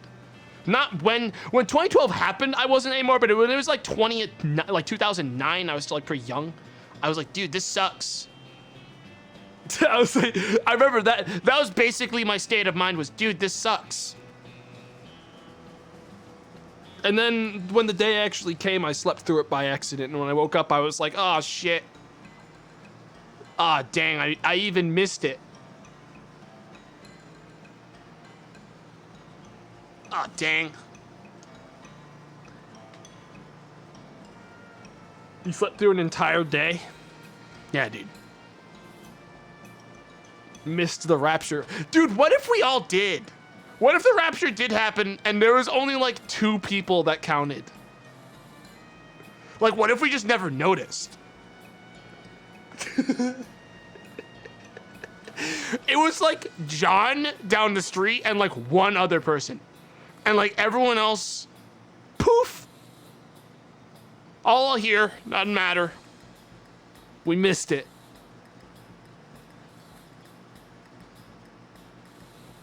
Who's the raptor? You know, him. You know, them.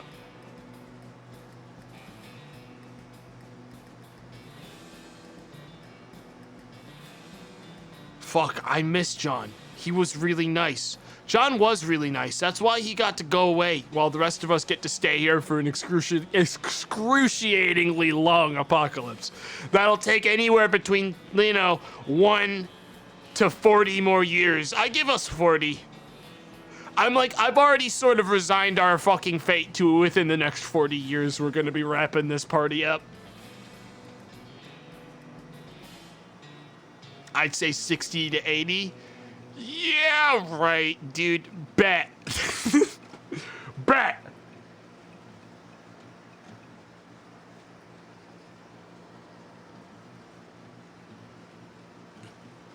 I give it 3. Dude, it's gonna be a slow fucking burn, okay? Where we're going to very slowly fucking wrap up, okay? And then, all right, and then, what's this out of nowhere? Out of nowhere, Nibiru. It's here. It's finally coming. Planet-sized fucking, like, blast. Boom, man, boom. It's over.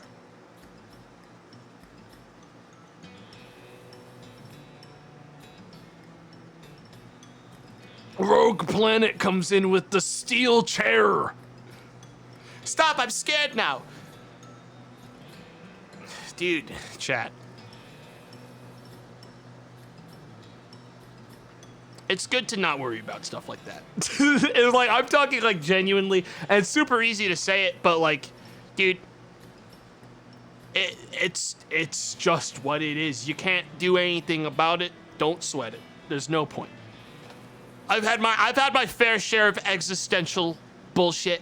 I got into a really it sucked because I got super existential once off of fucking, what was it?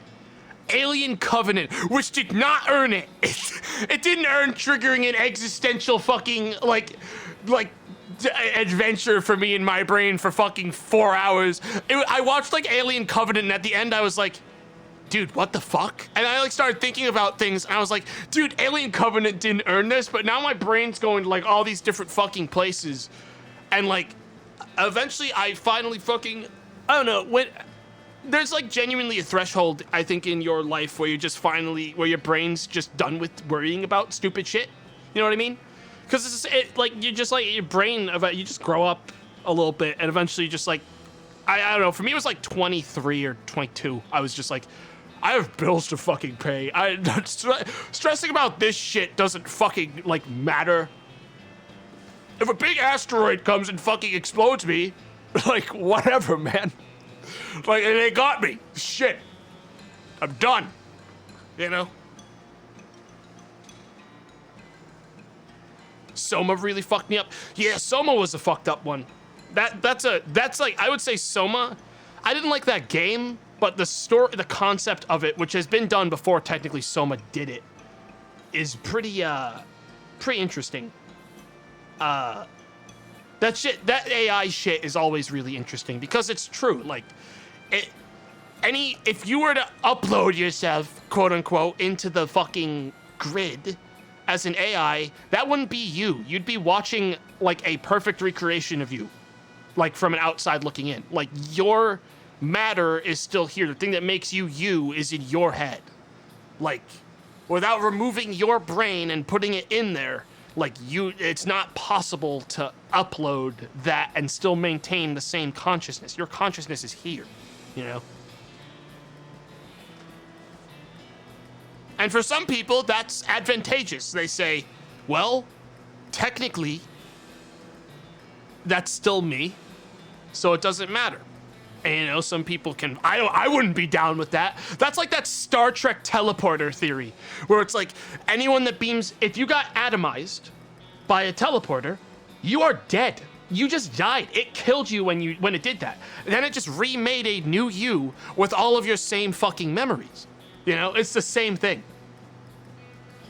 That shit's fucking freaky. Like, the concept of teleportation is freaky because there is nothing that, sleep does the same thing. Dude, you're treading on thin ice. That is a fucking, that's the spooky one. But like, I mean, dude, you can do that with fucking anything. You can say, oh, every time you blink, you die. And your brain just recreates a new you. Like, you can do that with anything.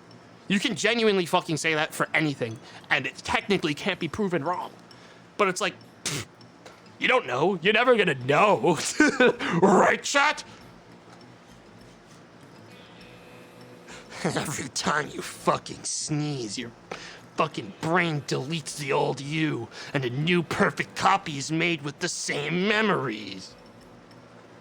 Don't sneeze anymore. If you know what's good for you.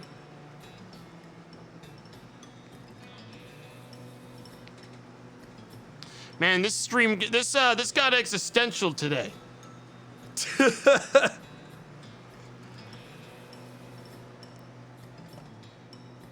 don't know. It might weak some people out when they come in and hear stuff like this, but it doesn't bother me. It used to when I was younger, but now I'm 20, I'm gonna be 25 in a month. It doesn't matter to me. It literally, I am somewhat bulletproof to this crap. You know, you're still young. I know, but it's like, I was extremely fucking, I would say, me going through like the years 12 through like 20 I was super fucking existential, and like I would constantly be fearing like everything around me because I was so afraid of all that shit. And I think I just got it all out of my system really early because I just got exhausted. Are you religious? No, like not at all. I wouldn't even really say I'm like agnostic. And I mean, I'm not like, you know, dumping on anyone who is. It's just like, that ain't me. That ain't for me. I'm pretty fundamentally, you know, like atoms, matter, molecules are doing their connections, which is what creates the brain that makes me think the things I think. You know?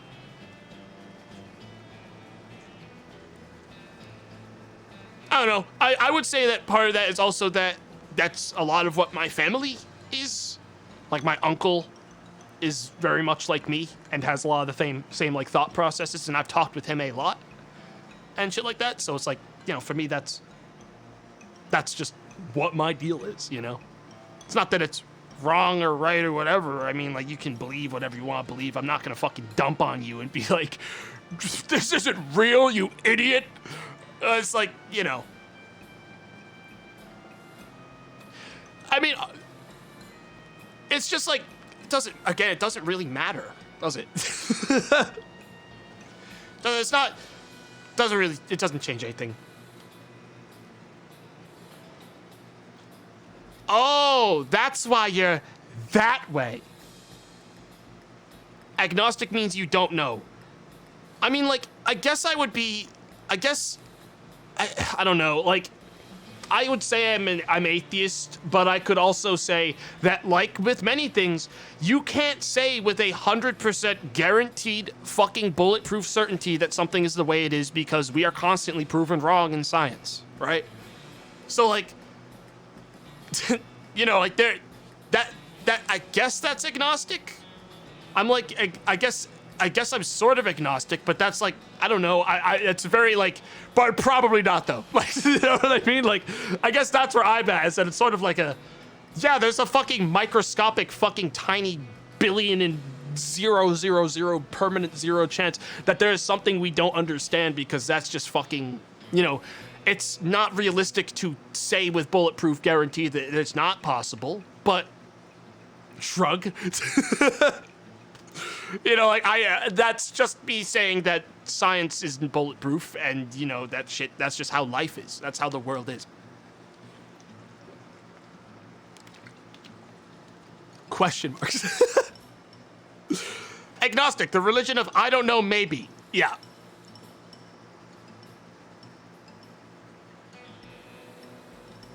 I mean, look, it's just like there's no guarantees of anything anywhere in this world because you can have a scientist be like, hey, by the way, oops, it's all wrong, guys. Everything we wrote for the last 20 years, throw it in the trash. It's nothing. We fucked it all up. Everyone hand your money back in that you made from all these things. The government's taking it all back. We were wrong this time. Dude, I love that fucking psycho shit that some scientists like came out and they were like, hey guys, so this week we're gonna find out if we're in a simulation or not. We're gonna find out if we're actually in Sims 8 and EA finally did it. Okay, so we'll get back to you later this week. We gotta check if we were in Sims 8 all along. And this is all just someone's fucking GTX 4080. BRB. And then they like got back. I don't even remember if they got back. I feel like they did. And they were like, okay, we good. But like, dude, if they said we're not good and we're in a simulation, I would have still been like, eh. Cool, I guess. It doesn't really change my life.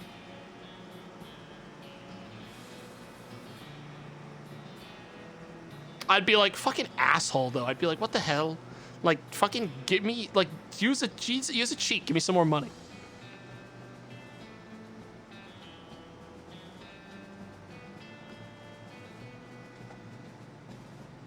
But Tomato, if they turn off the simulation, they turn off your stream.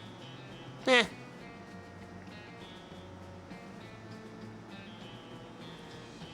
Eh.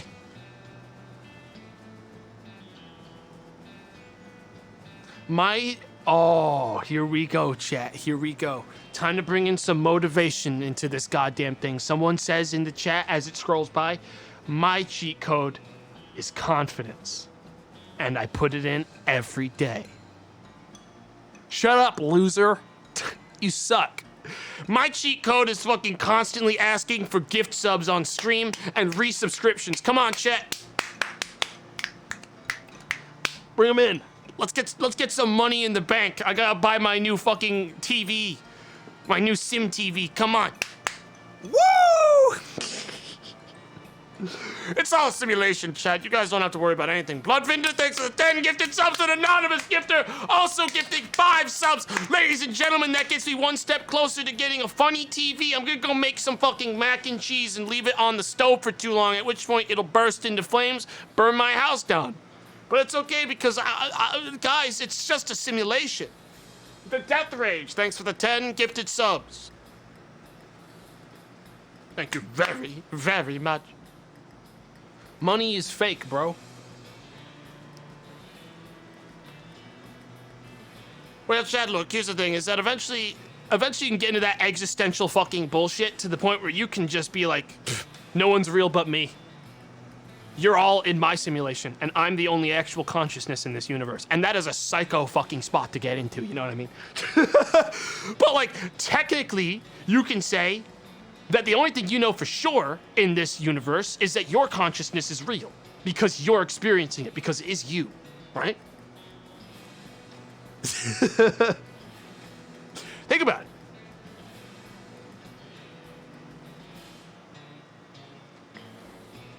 But is it? Is it?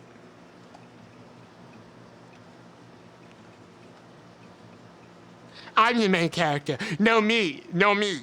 No me. I am. No me. I am.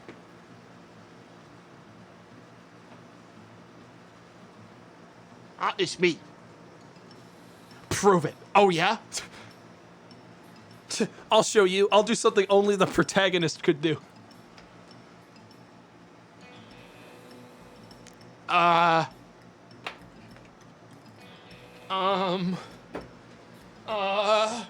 Guys, I tried to do something outside of my programming and a big fucking warning error sign showed up, and now my room is turning into missing texture checkerboards.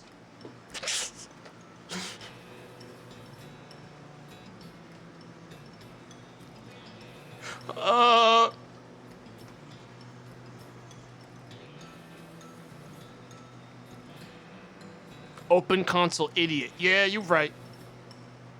Yeah, you're right. Offer me a quest. Offer me a quest now, NPC. Thank you for coming to the stream. I have a task for you.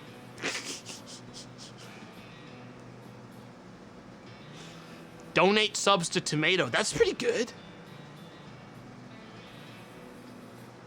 That's pretty good. Dude, well, look. All right, here's how we'll know one day, okay? Maybe I'm at least like a required NPC.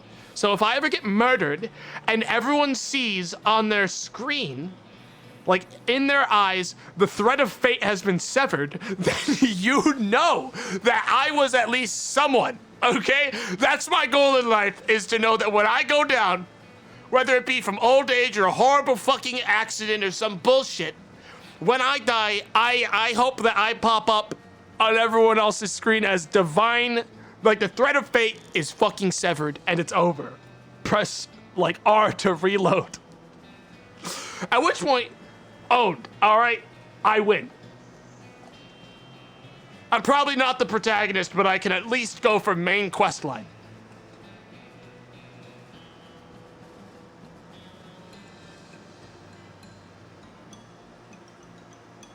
Is the thread of fate severed if you die of old age, though? Yes, because it means you took too long in the story. Waiting around too long. Tomato is unconscious. Wait, yeah, let's just check it. I'll go knock myself out, and then we'll see if that pops up. Okay.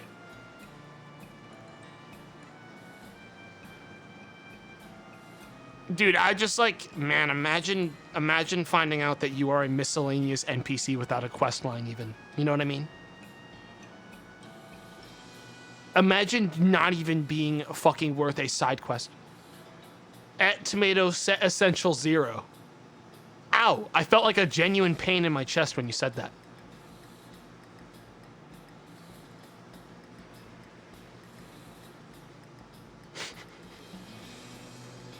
Disable tomato? Let's all calm down. Let's calm down. Let's calm down. We don't have to do that. Oh yeah, I forgot I have a game I was supposed to play today. I don't know, I'm still waiting. I'm still feeling like really weirdly nauseous. I'm trying to get it to go away. Stop. Stop. Peepo is so cursed. Why don't you like Peepo? What's your problem with Peepo, man? Why are you not? Hey, Shad Downer, thanks for the $5. So kind. So kind. So fucking generous. So goddamn generous of you. Holy shit. Leave the boy alone. Leave Peepo alone.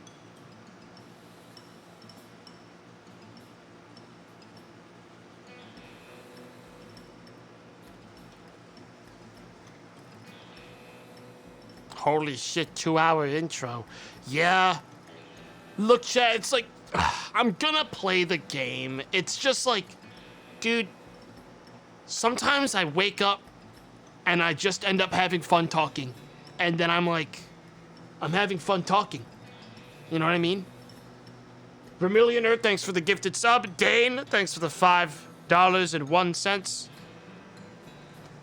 You know, sometimes I get on stream and I feel bad that I'm not playing the game because I know that I labeled it as I'm playing a game. But at the same time, I'm like, I'm having fun just hanging out and talking. And it's sort of really nice that I can do that on stream and not, like, get punished for it. You know what I mean? It's nice that I'm able to get away with doing that. To be a just lying stream. Shut up! Shut the hell up! Just lying stream.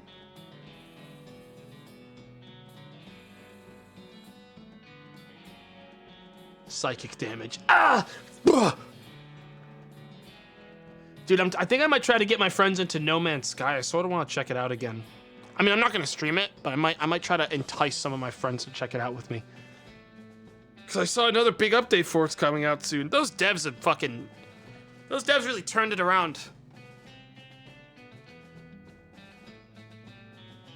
I'll give them some credit on that. Still garbage IMO, I disagree, but nobody's nerfed and people can have differing opinions and that's fine.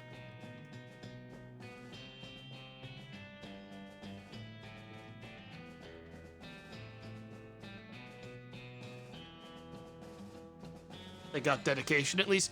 Yeah, I think it's like you can dislike the game and that's whatever, because I have plenty of really good games out there that I hate. I think it's still garbage. I think they're garbage games.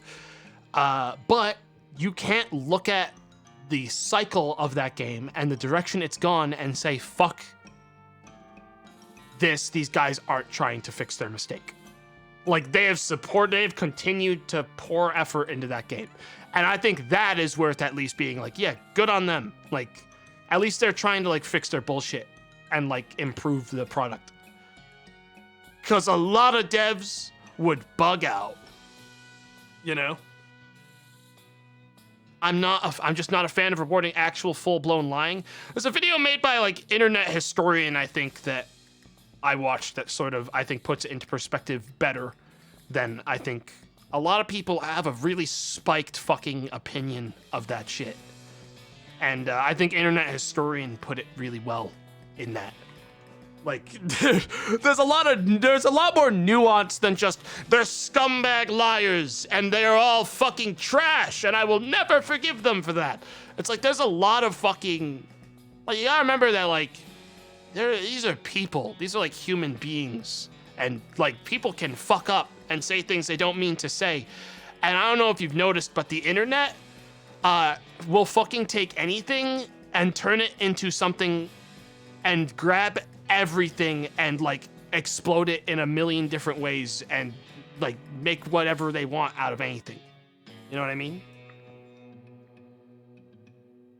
Especially when Sony is also like yelling at them because they're turning them into like their golden goose, even though they aren't ready to be made that by Sony. Like, there's a lot of fucking extra stuff there, you know, that I don't think it's fair at a certain point to be like, these devs, look, dude, I genuinely believe that, like, the devs have done enough that people should give them a break and not constantly be like, you are a fucking scumbag. Why did you lie? I hate you. I will never forgive you.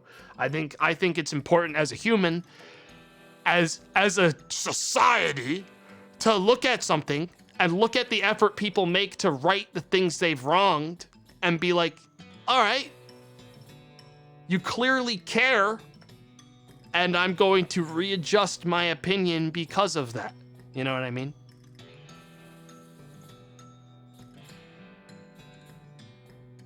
Locking down your opinion and just being like, I will never fucking shift from this ever. It's a pretty close-minded outlook on life. You know? Shit can change.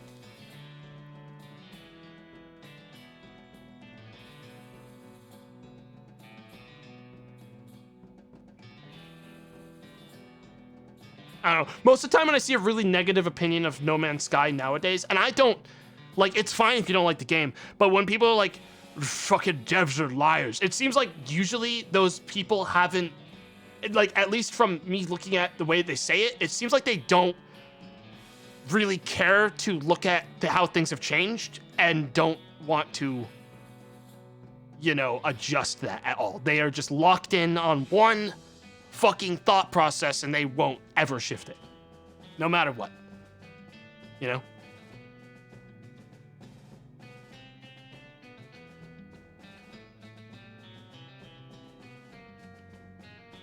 I just hopped in. Did I miss all the rock eating? No, not yet. Did not miss it yet.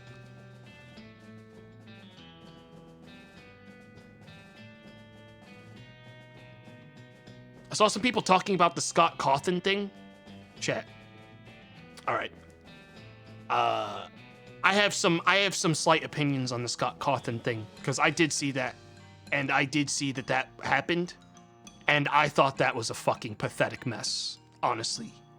I think Scott Cawthon, this is the Five Nights at Freddy's thing that happened, where basically the guy was outed for donating to fucking like conservative stuff. I'm not afraid to talk a little bit of politics in the stream. I'm not scared of people being fucking idiots. Frankly, it doesn't matter because it's no one's fucking, like, that shit. I don't know. I don't know the full details of all of it, but from what I did see, I've seen a lot of shit get blown out of proportion to such an extreme where people get fucking, I don't know. It seems like at a certain point, it's not really much of anyone's business. Is I think my opinion on a lot of stuff lately. I've seen a lot of people getting fucking ripped up, and let me just go ahead and make it clear, I haven't done a shit ton of research because my opinion was it's not really any of my fucking business, and I don't want to look into it anymore. But I always fucking, I don't know. His non-apology was insulting. I don't know, I guess I need to look more into it, but like, I don't know. I've seen a lot of shit lately where anyone has any sort of opinion and they get fucking destroyed. And this is not, if there's like some anti-LGBT stuff that happened in there as well, that I am not aware of that to an extent that I can Like, let me make that clear. If there's like some extra shit here that I'm not aware of, I'm saying that now that I'm unaware of those things. But like, I've seen people get fucking, oh, this person leans conservative, kill him. And like, I made a tweet like a year ago where I was like, if you support Trump's shit, get the fuck out of my community. But that wasn't me saying, if you are a conservative, I hate you. There's a difference. There's nuance there. You know what I mean? I feel like people should care a little bit less about some of these things because it's not really any of your business, and people should separate some more. Like, people should learn to isolate the person from the product they make and not try to ruin everyone's life all the time, and the world would be a better place, I think.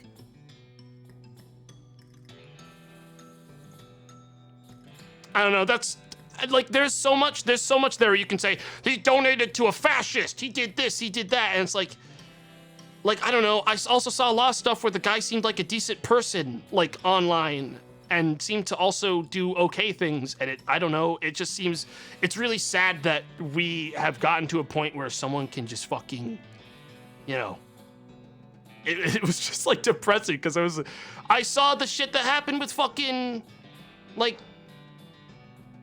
Game Grumps recently, and like fucking Vinny, and like shit where like literally nothing happened, and yet fucking Twitter just ruined them, and like did really fucking like just got totally psycho, and like that fucking broke my heart when I saw that shit happen with Vinny. Like, that actually fucking made me like so mad, cause like Twitter just fucking went crazy over something that was so obviously nothing. Dude.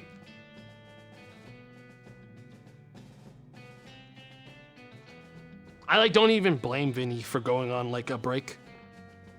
I don't even blame him. I would too.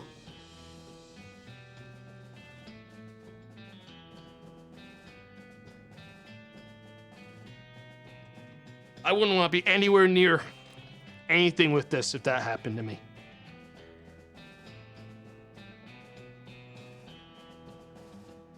I don't know.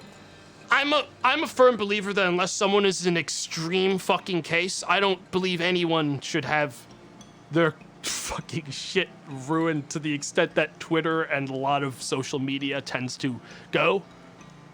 The extent where you are mentally traumatized for probably the rest of your life because of it. Like, I have had people make videos like canceling me on YouTube and stuff, and like exposing me on YouTube, and that was enough to fuck up my entire month. Like, I've been there. I've been in fucking shitty situations too, where people have like threatened to like ruin my life for shit that like didn't exist or didn't happen, and that shit sucks. So I speak from a little bit of, you know, perspective, not to the same intensity and degree. But it's definitely, I don't know, I guess when I talk about this stuff, I talk from the perspective of, like, I'm thinking of these people as people and trying to look at the fact that there is, you know, there are still people there, even if they're, like, shit, even if there's parts of them that are flawed, and even if they have fucked up, stupid opinions. I don't think it's enough to fucking genuinely fuck up their mental state by destroying them publicly in front of everyone, and everyone just piling on them like a maniac, you know? You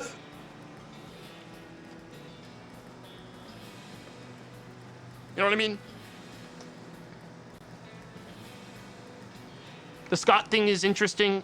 It's an interesting situation. Hang on, hiccup. Interesting situation because I think it's fair to criticize anyone for their choices. I agree.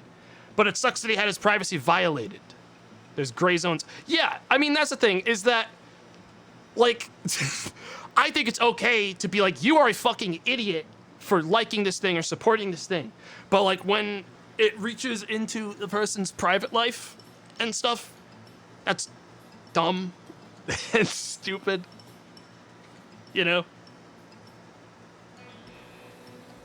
Like, I think it's fair to criticize people publicly for stupid public stuff, but I think it's terrifying that people can be, like, that the public can, like, can overreach to such an extent, you know? I want to talk about this because it's been on my mind, and I've talked about it a lot with friends. Because like, I have strong opinions on stuff. Like that's the reason I made that tweet about like Trump and stuff. Like, I have strong opinions on these things, but I also am a content creator and a person on the internet that really I feel very like connected to a lot of other people in this industry on both sides, and when I see this sort of shit happen, it's scary because it's like it can happen to like fucking anyone for anything nowadays. And like, yeah, there's more extreme options and less extreme options, and it sucks because it's like I can guarantee there's not a single fucking streamer or content creator or anyone that doesn't constantly live in a state of like, I sure hope that I don't come on Twitter one day and have my whole shit ruined and my like life destroyed. You know? And yes, again, there's nuance and there's a lot of complexity there, but you know what I mean. Just don't talk. Yeah, you could just not ever talk.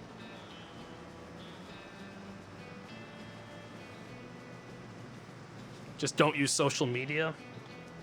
Yeah, it's like, I guess it's the price you pay for going there, but yeah. I don't know. I guess I need to look more into like the Scott thing, but I guess my opinion sort of stretched more from just being about like the Scott Cawthon thing and more of just being about cancel shit in general. I don't think my actual opinion that I feel like is very obvious from what I think I made it pretty clear. I don't feel like people are confused at the point I'm trying to make. I didn't like think about any of this. This is just me sort of rolling. Who fucking cares about Scott? Let him burn, lol. That's a person you're talking about. I don't know. That's a psycho statement, dude. That's like insane. I don't know. That's very extreme.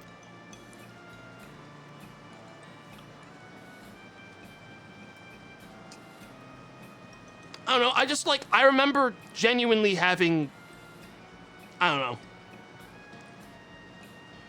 Some people need to come back to Earth, I think, at a certain point. Like, I think at a certain point, you've gotten far too invested into something like that, you know? Like, when people are like, this guy should be dead. Like, burn him at a stake. Like, just tie him up and burn him. Like, please, you need to come back down here with us.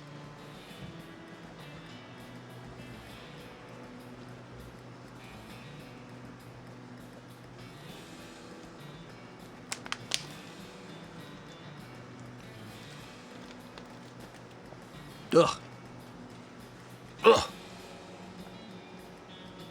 Humanity was a mistake, Kronko.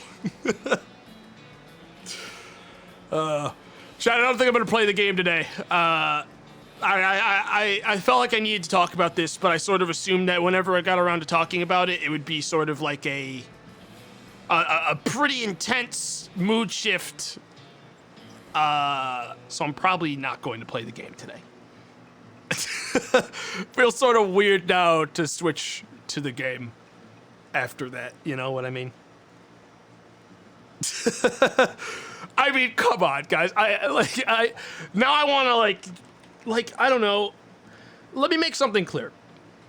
I am glad I'm able to talk about this kind of stuff. I know some people will misinterpret the things I say and take them out of context and think I'm a scumbag or a psycho because I don't believe in the thing they believe in, or that I would say that's guaranteed when you talk about something like this. But I don't know, I'm genuinely glad that I'm able to talk about this stuff in a chat that's active, and I didn't see anything that was I was expecting to see some shit when I started talking in more detail about crap like this that was actually fucking really shitty, but I didn't really see that much. So I'm glad I'm genuinely, from me to you, I'm glad that most of you are not insane, I guess.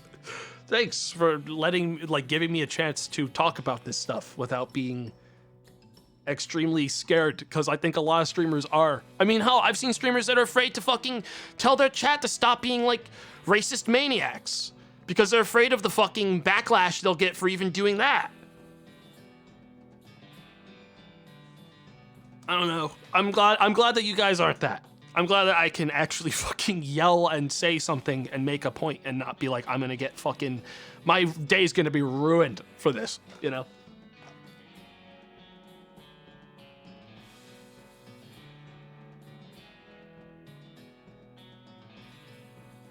I am from Russia. I don't give a fuck about your problems or politics. And that is A-okay. I am not going to be like, how dare you not care about what I'm talking about. That is also your prerogative, and that is probably a very healthy one to have, is just say, I don't care about any of this. I'm moving on with my life. Because frankly, not much benefit has ever come from anything in the form of social media outrage, unfortunately. Not much long-form benefit that actually really matters. And I mean, let's be real here and actually think about it.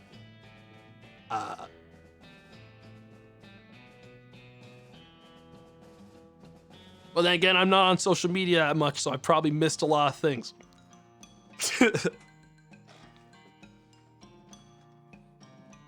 Someone eating rocks? No, Brett.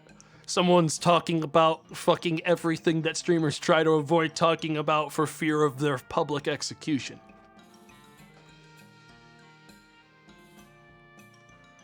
I don't know. I'm not. Is this game good though? This game is good, but it's been added to the pile of one day.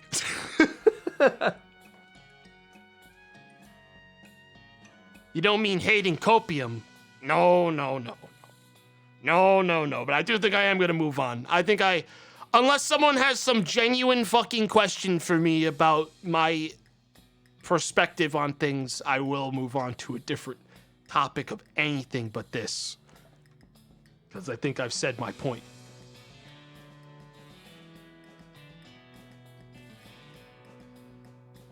How do you feel about snails? Dude, do snails, hang on, I got a question about fucking snails. Are snails kind of like just slugs with the shell? Like, are they just wrapped up in there? Or is there like, I've never looked up the snail deal. Is it basically a slug inside of a shell? Because then do slugs just feel not cool around them? You know what I mean? Oh, Brett, by the way, since you're here, when you upload this VOD, make it just chatting, please. Actually, I'm gonna have to think about if I want this one uploaded. I'll ping you after the stream about it. I'm gonna have to like, I might just like save this one on the Twitch channel as like a locked down thing. I don't think I feel like just dealing with YouTube on this one. I'll probably just leave this one on. I'll probably leave this as a highlighted thing, so that it's like permanently in the upload list. But I'm not gonna. I don't know if I'll upload it. I really don't feel like dealing with YouTube comments. YouTube comments are more extreme than you guys, I would say. I have made, hell, I got fucking ripped into for playing Disco Elysium. Not talking about things about Disco Elysium, playing Disco. I got in trouble for simply playing that game on YouTube.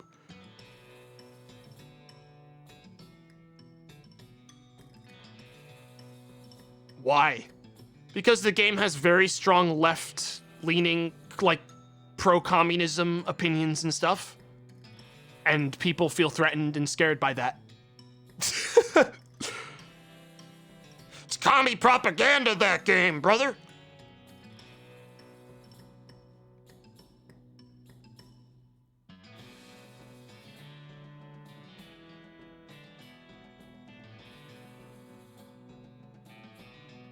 Bro, that's a communist game, bro. Not cool. What's your actual opinion on communism? I basically don't have one.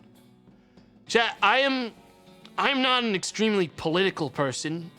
If you didn't notice from what I actually talked about earlier, I'm not very invested in that crap. Like, I'm not really that invested in the nuances of politics. You know?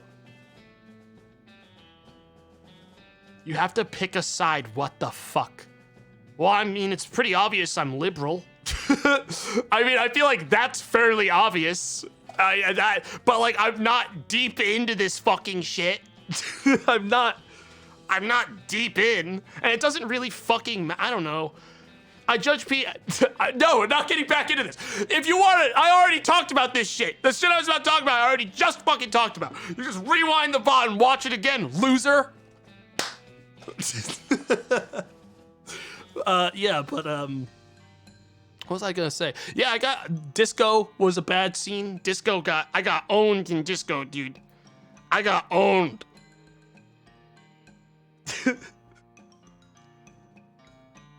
Politics stream. Hey, dude, I mean, hey, I'm glad I can talk about it. Imagine how boring the intros would be if I was afraid to make my stupid opinions known, you know, on everything from salting my pasta water to my political alignment, you know? Be a real boring fucking platform otherwise. You salt it? No, I keep it unseasoned. Yeah, that's right.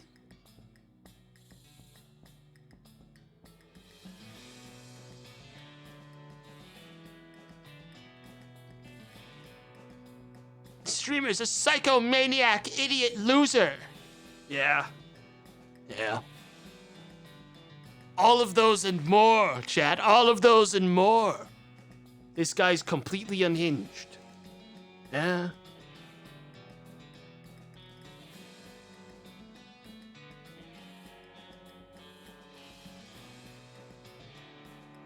Doesn't even use butter, I bet. I don't butter my pasta, but that's because like, if I'm making pasta, it usually has a sauce with it. Like, I don't use a butter. Like, why would I butter it? It's gonna be a sauce. It's going in a sauce immediately most of the time. It's being mixed with something. People are psychos. You guys are insane. Ryan MTG5 gifted subs. Thank you, Ryan. Thank you, Ryan. Tomato only butters his coffee. That's poison. I heard about people doing that. Oh my god, someone does that around me? Yeah, right. Not happening today. Not happening today. Wait, that's real? Dude, Americans are freaks. We are freaks over here. We're freaks. I think I was talking to Amanda and she said something about trying it and thought it was awful.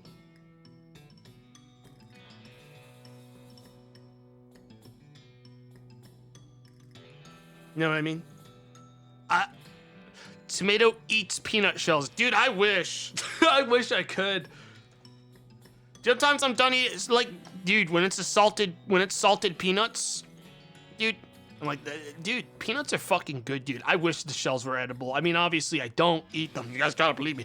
But, man, it would save me so much time if the shells were edible, too. You know what I mean? Like, I gotta get that peanut out of there. I wish. God damn it, I wish.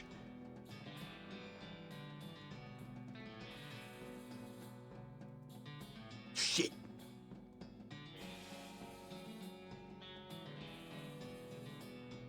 Same thing goes for sunflower. I mean, imagine if pistachio shells were edible. Yeah.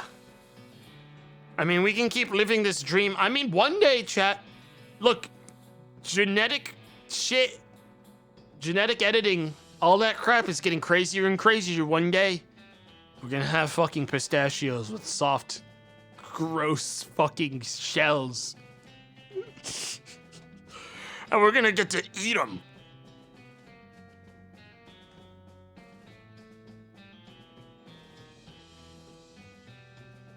Just buy de-shelled pistachios. I mean, dude, something about de-shelled pistachios feels like it feels like you're a loser. You know what I mean?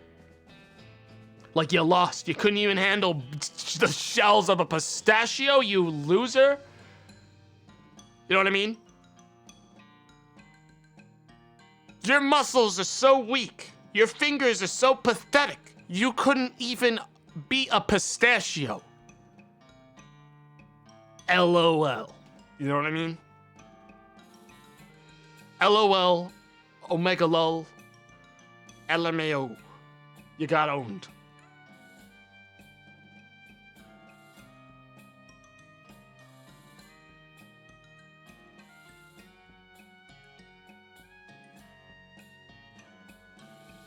Do you see yourself streaming as an adult or retiring at some point in the future? I am an adult, and I do see myself retiring at some point in the future.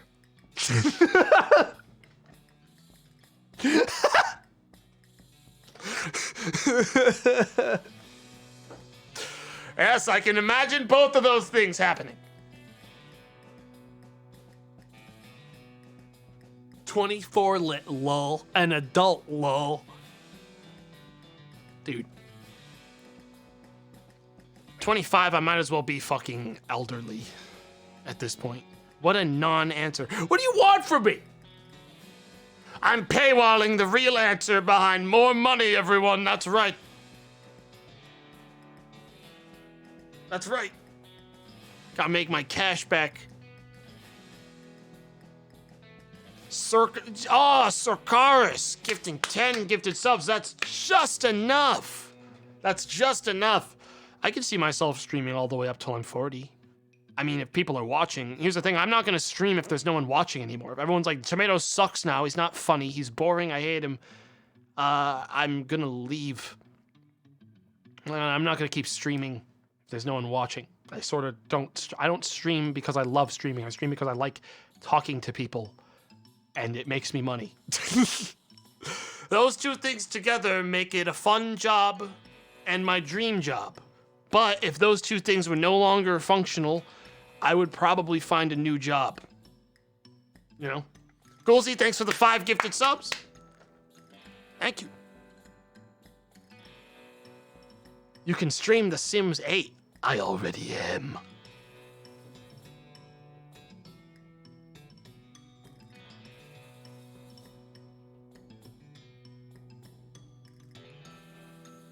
Chat, here's the thing, and this hasn't happened with YouTube either yet. We have yet to reach, like, we're still in the YouTube and Twitch era where everyone is young and doing things on the platform.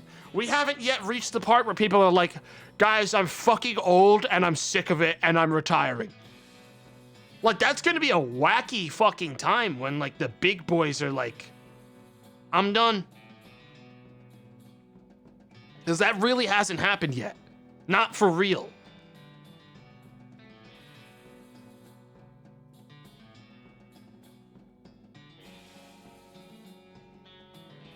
We need a retirement home for YouTubers. Oh, yeah. Harold Albertson, 985, thanks for the 10 gifted subs. That's really, really kind of you, man. I appreciate it. Thanks. Thanks. You already played it, but do you plan on playing Exanima again on stream someday? I will. Yeah, I'll play it again. It's just, it hasn't had an update in years. I'm waiting for them to either update the arena properly, which I think is the next thing they're doing, or adding like another meaningful update for the dungeon, and then I'll play it again. But not before. Because I know they put out some update, but it's just for like some random visual stuff. It's not enough. 40, why not 80? I'd tune into a senile tomato playing Half-Life 3 in a heartbeat. Yeah, but I mean, chat, here's the thing. Let me tell you something about streaming, gang. My fucking social life outside of streaming is a fucking vacuum. There's nothing out there. It's a void, because I don't have time. Our job, and this applies to probably many streamers, we don't have a lot of fucking time outside of our work to do things. And our work requires us to be around all the time. Okay? So, like, eventually, I'm going to want to say to myself, I need to go outside and live my life that's, like, not part of streaming. You know? I want to, like, go out and, like, fucking do stuff. And you can't do that when you're, you know, you don't even have 8-hour work days. Yeah, but I have a job where most of it is spent fucking setting up things in the background. I need to be constantly attached to a computer all the time.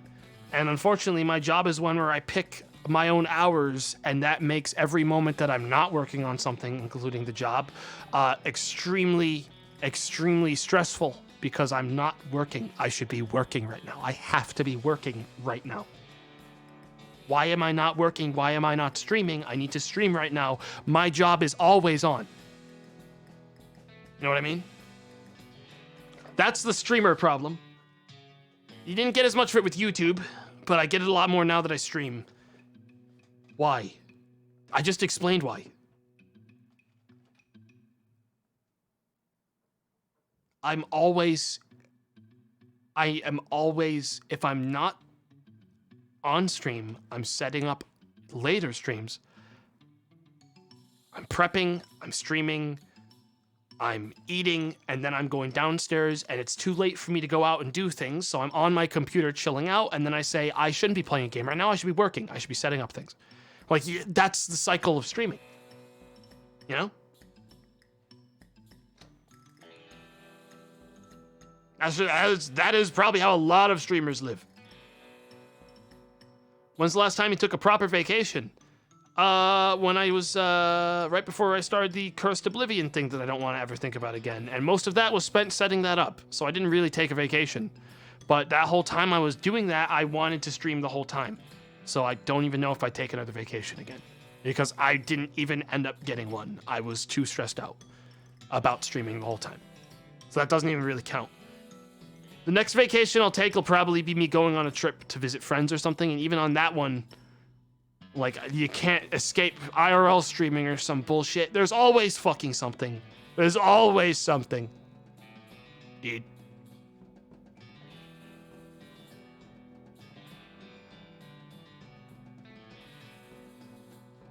A vacation is like him getting sick most of the time. True. True. It's fucking not wrong. Look, I love my job. I love streaming. I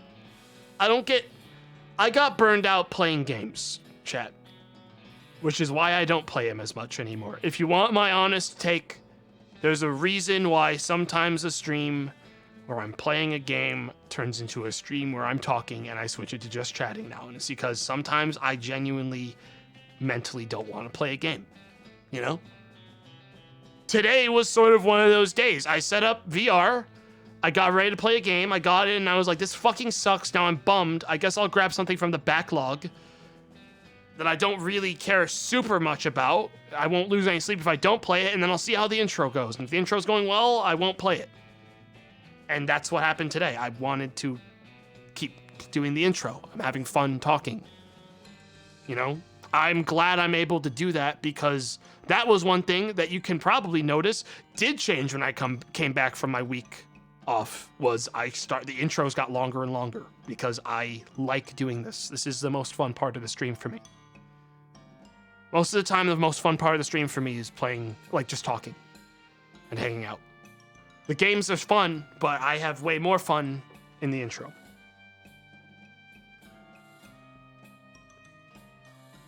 That's just how it is for me.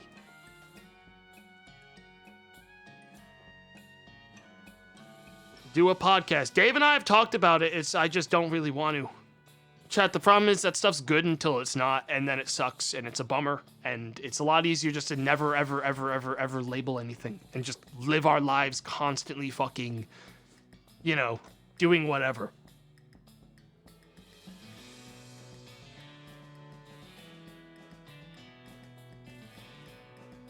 I'm amazed at your truth-telling. I bet 90% of streamers would tell other streamers they're burnt out from playing games but wouldn't dare admit to chat. I mean, it's obvious. Like, I feel like it's obvious when someone isn't feeling it and they don't want to actually do something. I mean, you can tell by how long the intros run sometimes. Sometimes I run intros long deliberately because I know the amount of content I have in the game is 2 hours. That's basically what happened yesterday. I knew I had enough content in those 2 games to run 2 hours, so I ran 2 hours on stream for the intro or so, because I wanted to make sure that I had, you know, I ran a full-length stream to the point that I wanted. But, like, I mean, I feel like it's I've been in the game long enough that if someone's not having fun, It's so fucking obvious to me. I see it a mile away, and I'm like, at that point, why are you playing it? You should just hang out and talk. I feel like most people have fun hanging out and talking. That's easy. This is way easier.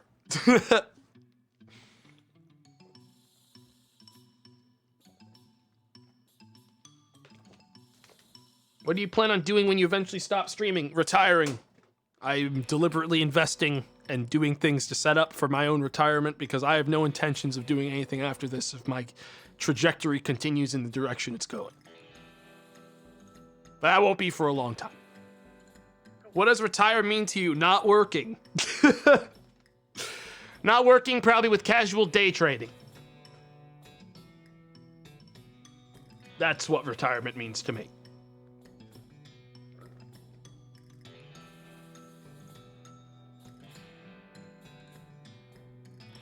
That sounds really cool. I mean, it sounds boring. I'll probably still want to hang out with... I'll probably still want to do stuff. Like, I don't know. Retiring would probably just mean I stream less. I'd probably still stream like once a week because it's my cycle. I don't think I'd be able to just turn it off and be like, I'm done, bye. Like, that would send me through a fucking midlife crisis immediately. If I did that, if I was like, I'm done, I'm not streaming anymore, I'm done, I'm gonna go figure out what I want to be in my life after this, I would have a violent, crazy speed midlife crisis where I'm just like, I don't fucking know. My whole adult life has been YouTube and Twitch. I graduated from high school and immediately did YouTube full time. My whole life, my whole adult life is captured on either YouTube or Twitch for everyone to see. All of it. Like, I've been doing it forever. So, like, I don't have anything past this, really. That's something I'm still figuring out. That's kind of sad. No, this is my dream job. I love this. I'm not, but it's like there are certain things that I had to cut out to do that. Because you have to make compromises in order to pursue the things you want to pursue. Everyone does. You know? My bonus is I don't have student loans. Those are also kind of sad, and it sucks that people have to deal with them. I don't have those. So I have my own bullshit that I have to deal with instead. You sound scared. What, are you scared of him or something? What are you talking about? Dude. I am very comfortable with where I am. And I think it's pretty telling in that I am also aware of my own fucking flaws and can say there are parts of me that I can't improve right now because of my job. You know? I think it's good that I can acknowledge I have weaknesses and things in my life that are missing that I simply can't do because I work in this job. You know? Flaws. Too fucking handsome. You're right. You're right. Like, I wish I had more hobbies. I genuinely wish I had more hobbies, but I don't have time. I wish I could, like, get back into, like, golfing, but I don't have time. I can't do those things. Probably get back into those if I retired. But that's not happening for decades. But, you know, it's like, there's stuff like, everyone has shit where they're like, I don't have time to do this. I wish I did. You know? There's, like, friends that I've lost contact with that I genuinely cannot sustain contact with because my job takes up too much time and I'm prioritizing other things. You know, that's stuff all adults have to deal with. And then there's my tech deck. And then there's my tech deck. There was always time for that. I did have to cut out my family and loved ones. My poor wife and child, I haven't seen them in years because I picked up Tech Deck. Picked up Tech Deck when 2021 turned around, and I learned how to ollie. Very good at Tech Deck. I'm kind of a Tech Deck master. I'm very good at it. You know what I mean?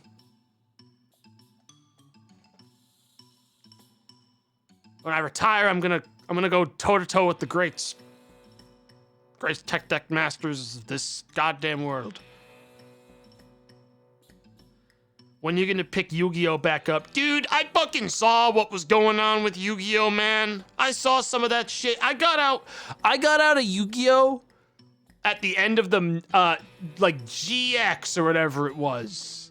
That was the last time I ever saw Yu-Gi-Oh or anything about Yu-Gi-Oh cards or otherwise. And then when I came back in, they were like riding around on motorcycles, and I was like, I don't understand what the kids like about this. And I walked off, a boomer instantly created in real time.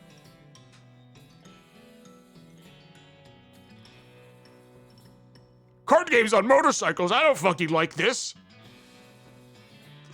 I remember when you used to send people to the Shadow Realm.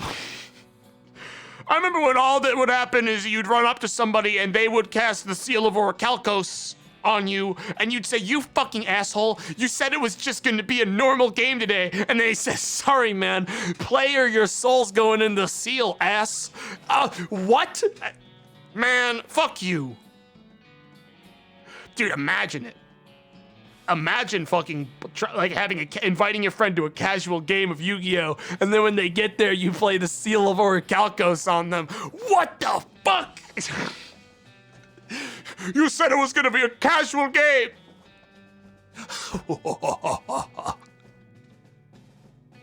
Your soul is mine.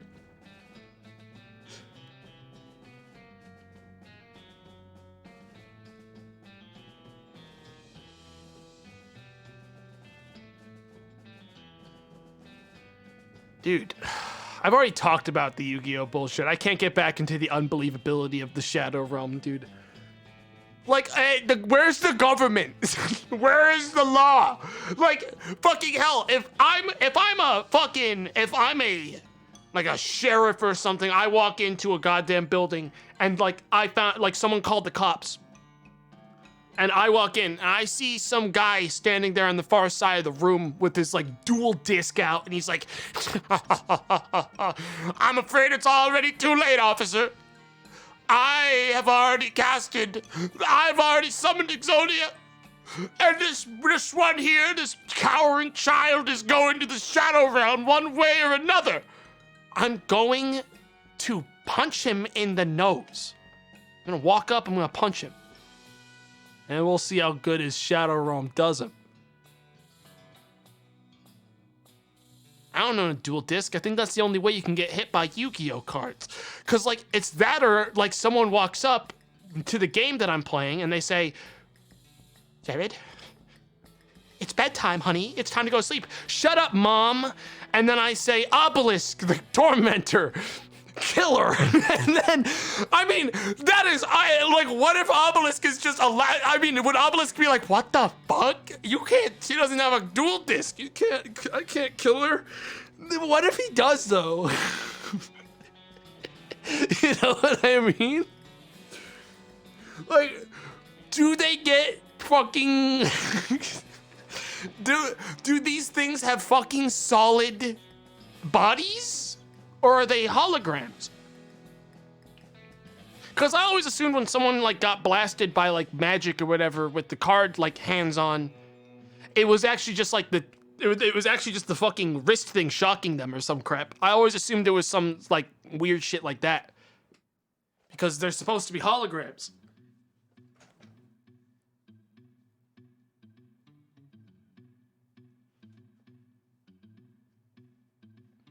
It was emotional damage, not physical damage. Yeah, I guess. Bakura fucked up non-card players? Man, I fucking hell, dude. Hey, at least like you can technically be any character in Yu-Gi-Oh! If you just know which cards are banned, because every single one of them is cheating. Every single character is cheating. I don't think Yugi's ever beaten anyone with a legit game. He either plays an illegal card, or he fucking actually skips turns and skips parts of the entire game and magically uses like spell cards on the other opponent's turn. Which I remember seeing and like being as a kid like, you can't do that, dude. Dude, you can't do that. It's his turn. No one's ever been like, excuse me, Pharaoh, I have to stop you right there. That's genuinely can't do that. What? Check the rule book, asshole. Assholes have never played a real game of Yu-Gi-Oh! In their fucking lives. I could beat every single one of them. Yu-Gi-Oh's not that hard. You can, dude, honestly, here's the way you beat someone in Yu-Gi-Oh! Okay? All you have to do is throw down a random card, make up the name of it, and then say what it does, and I'm not gonna read that fucking paragraph. Are you kidding me? I've seen people playing like Yu-Gi-Oh! Duel Links, and my brain starts leaking out of my goddamn ears. Like, fucking hell. You guys, do you see this writing? Fucking, like, there's like 1 trillion cards in this game, and every one of them has a paragraph of text underneath it, and everyone's like moving 1,000 miles an hour, and I'm just sitting there fucking drooling. What the fuck? And then like a card will come out, nothing will happen, and the person will say, I lost. And they'll like quit the game. They'll forfeit, I lost the game. And it's like, it's just a fucking ball of fur named Karibo. What do you mean you lost? I lost, it's over. He's gonna hit me for 12,000 damage. He has like the fucking, like, most powerful spell card in the game. And the spell card just looks like a guy climbing out of a box really uncomfortably. I don't know what the fuck that means, because underneath the guy crawling out of the box really uncomfortably spell card, he's got a fucking 12-page essay about what it does.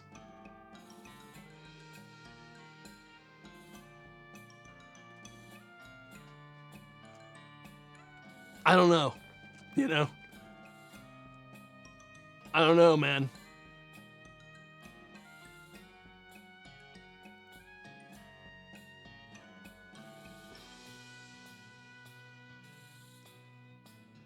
Wasn't there someone in Yu-Gi-Oh! That like got someone's cards and tore them all up right in front of him? Wasn't it Kaiba?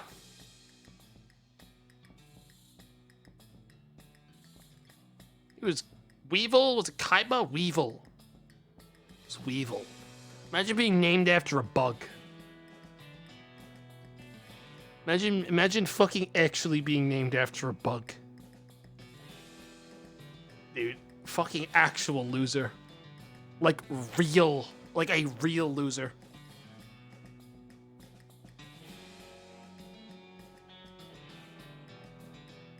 Kaiba did in fact tear up a Blue Eyes. Wait, no he didn't. He's got a sexual attraction to that dragon or something, dude. He's like fascinated by it. That guy wouldn't tear up a Blue Eyes in a million years. He's a freak.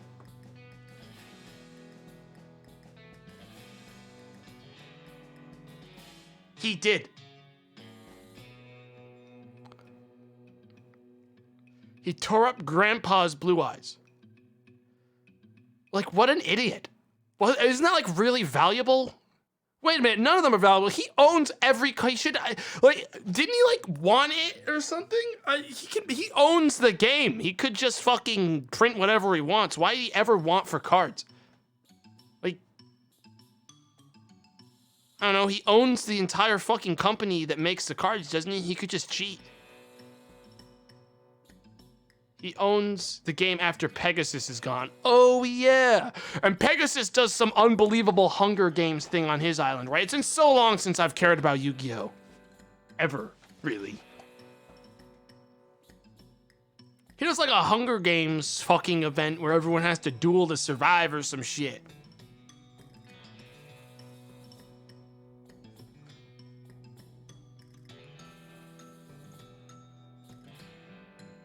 Tons of people died, yeah. Do they actually die? Well, chat, to put it simply, anyone that's gone to the Shadow Realm is technically, according to the Japanese translation, sent to hell. The Shadow Realm is hell. That's right. That's hell.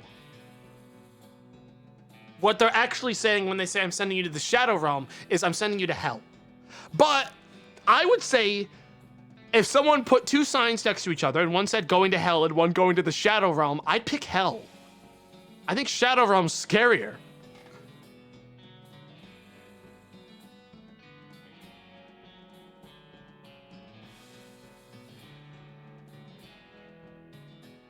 Shadow Realm sounds peaceful? No, it doesn't. No, it doesn't. At least I know what hell has inside. Like, Shadow Realm sounds like a purgatory kind of deal. I would rather be in hell.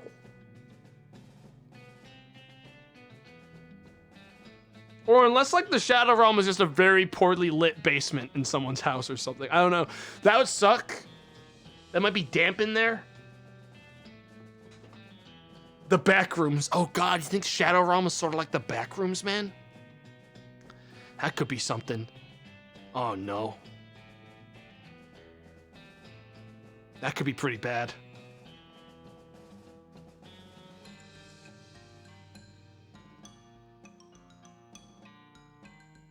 Dude, God, I gotta like, one of these days, I gotta watch through Yu-Gi-Oh! And I don't think I'm gonna be able to get through all of it, but I gotta watch through some of the classics so I can like actually formulate all my wacky opinions on it, because I got some. Yu-Gi-Oh! Watch Party. No. But holy hell. Yu-Gi-Oh! Dragon Ball Z, Naruto, all the classics, man. The classics. Problem is, for some reason, I struggle to find things to pick on about Naruto. Like, the classic show from, like, on Toonami and stuff. I can't think of things to, like, be like, LOL, loser, about that one. I don't know why. Zoids? Oh, I remember Zoids, dude. I remember Zoids like it was yesterday, man. Oh, yeah.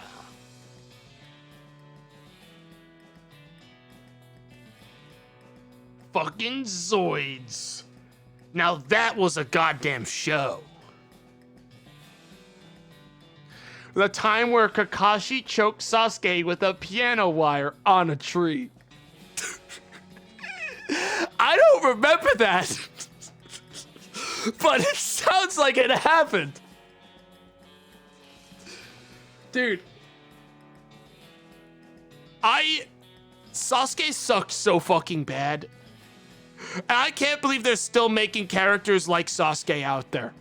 Cause like, I watched almost the entirety, like, you know that sunken cost thing where you've watched enough of a show that you continue to watch it until it's full completion, no matter how old you are, because you just invested all of your time into it.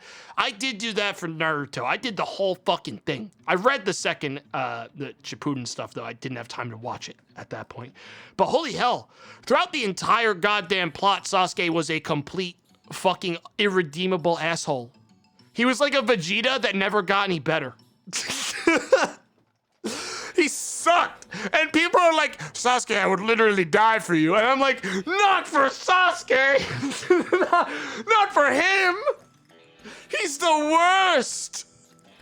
He's such a crybaby loser fuckboy. Everyone, he hates everyone. He like literally is the worst person ever to everyone around him. And people are like, Sasuke, I would go to the ends of the earth for you, man. You're my brother. And I'm like, fucking kick this guy in the nose and push him into the river and let the flowing water take him away. Don't ever look back. Run.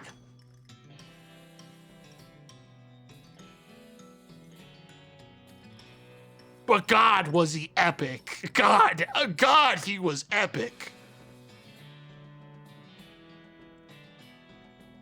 Sakura was fucking awful as well. Well, that's because the fucking anime writers were like, I guess, scared of a character, like a female character that was competent, because in the comics, she was not awful. I remember that because I ended up reading the original stuff as well when like Shippuden happened. And like they fucking actually did her so dirty in the show, and they made her just this fucking terrible shithead that was just mean for no reason. Like actually irredeemable shithead. like literally in the manga she was like a normal person, and in the anime, she would just for no reason be like, Naruto, you fuck up, I hate you, and you suck. As a setup so that Naruto could do the opposite of that, so that she could go, I look like a real bitch now. And like, okay, you could have just not put that in and like made the character a fucking character instead of like a fucking like tool to like... They literally did that. It was so cringe. Oh, it was maximum cringe.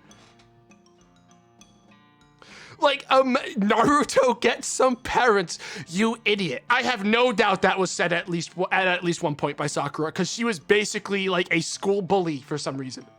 Like, they just designed her to be a bully. Like just the highest tier, like, jerk. but only in the fucking anime. It was so weird. We can all agree, though. Come on, best character was Rock Lee, and the only character, to be honest. Everyone else is cardboard in Naruto. Everyone else is cardboard. The only main characters are Rock Lee and Guy. Come on. They're it. They're all that's there. No one as a kid that watched fucking Rock Lee pop off in the Chunin exams wasn't like, let's go, dude, and fucking freaked out, dude. Come on, give me a break. Give me a break. That was the best part in the entire fucking series. Every time that guy showed up, I was like, this is about to get fucking crazy again. This is about to get crazy again.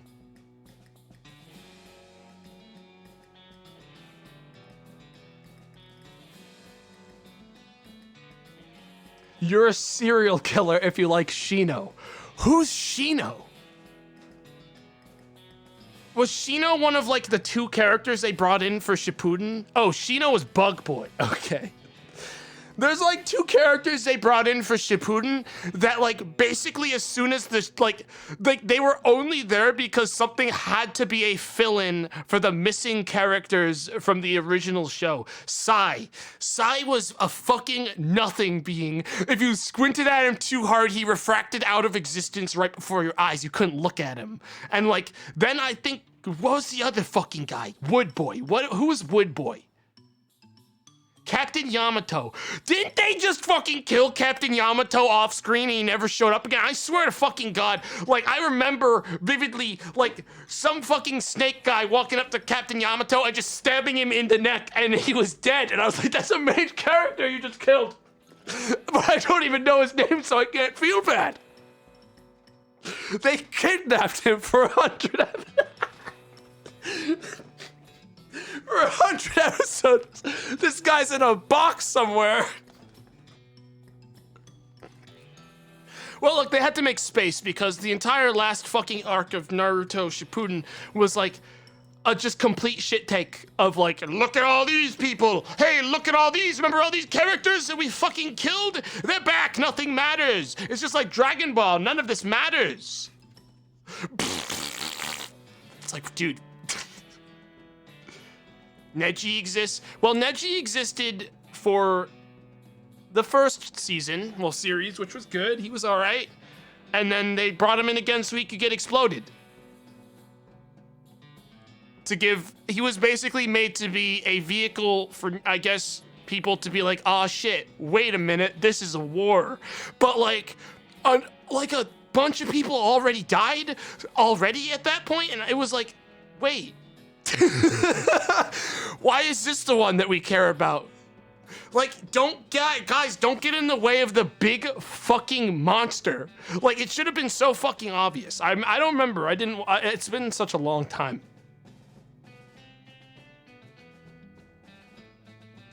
Gaara died as well? Dude. Gaara was like Gaara was like cheating, dude. I was glad whenever he got the shit kicked out of him, dude. Every time. Every time.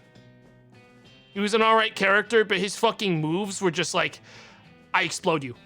What? You're using sand. I blow you up. Okay? I punch you. No, you don't. I have sand armor. He's like the fucking equivalent of like the Saiyans in Dragon Ball Z Power Gaming. I beat the shit out of you. No, you don't. I reflect it. I reflect it. You hit yourself. I jump up in the sky and try to attack you from above because you're a sand guy. No, I fly too. My sand can fly.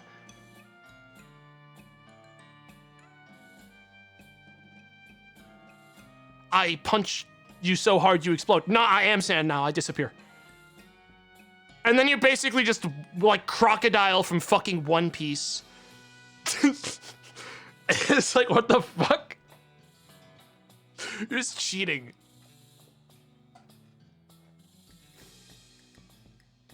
Dude, Crocodile is rad. Man, I still fucking read One Piece because it's such a fucking long, it's again, sunken cost. I have to finish it. I have to. But the old school stuff, dude, Way better than the new stuff, okay? That fucking arc with Crocodile. Ooh, dude. Bro. It might actually be what? Oh man, that shit was good shit back in the day. Even as a kid, I was like, this is good shit. Good shit. I think One Piece started to dive in quality after Impelled Down. But that's like, I don't want to get too specific into plot stuff because that's when people get fucking confused. Remember Full Metal Alchemist? Oh yeah. I mean, that's one of those shows everyone should watch, even if they fucking hate anime. Full Metal Alchemist is like actually just a masterpiece. I mean, I don't think anyone's arguing that. Like, I don't think anyone could argue that. I don't watch a lot of anime, but I've watched a lot of like the classics because I too was a child with free time. You know what I mean? I too was a child with free time.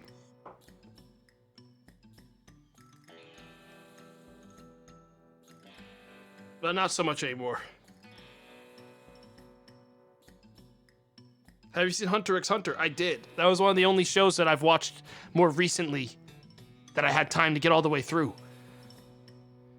Yo, that show's good. It's too bad it's never going to be finished.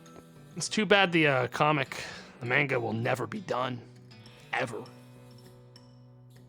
And it's probably for the best because holy shit, the new stuff they did put out is so fucking convoluted and confusing that it's probably not worth even continuing in my opinion. Like, I have no fucking idea what the fuck they're doing in that manga.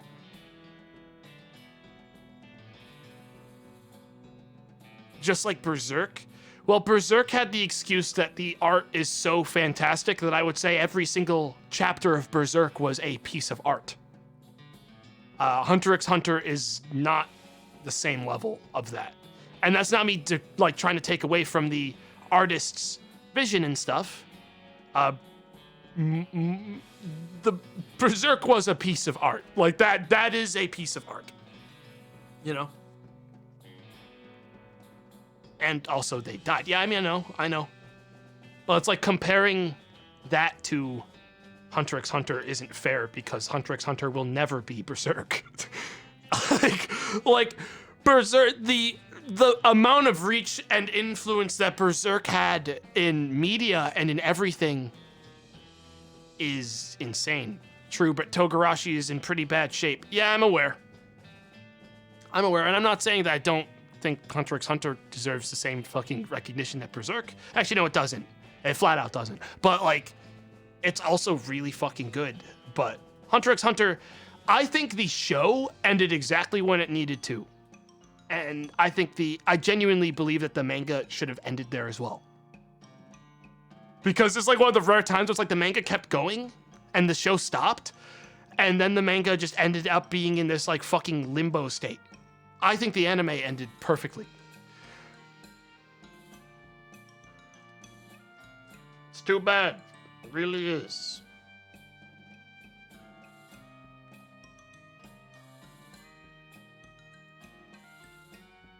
Really is. If it didn't continue, I'd be satisfied. Look, whenever I love it when shows in any media understand when to stop. You know what I mean?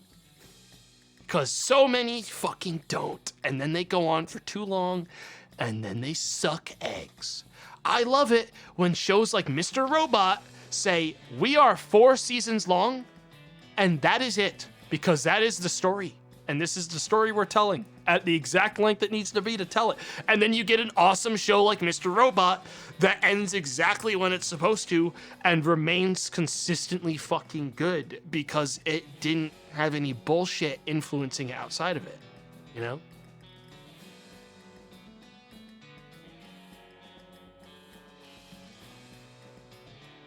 Castlevania, though?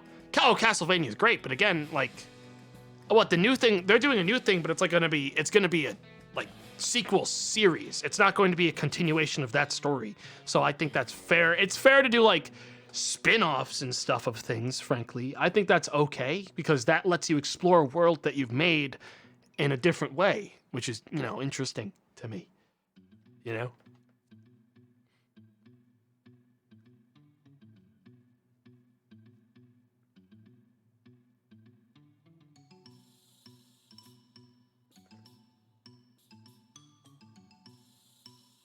But yeah. Yeah, I don't have people like asking me a lot of other stuff. I haven't watched many of the things people are asking me. I read Chainsaw Man. That's amazing. That's probably like the only manga I've read recently. Chainsaw Man's amazing. I can't recommend that enough to people. That one's awesome. And it's short, so it's not like you have to invest a fucking 1,000 years into reading it. I am excited. I'll probably end up watching that when it comes out in anime form. Short? It's pretty short. It's like the amount that is out, you can crack that out in a day. Genuinely, you can binge that in one day and finish it.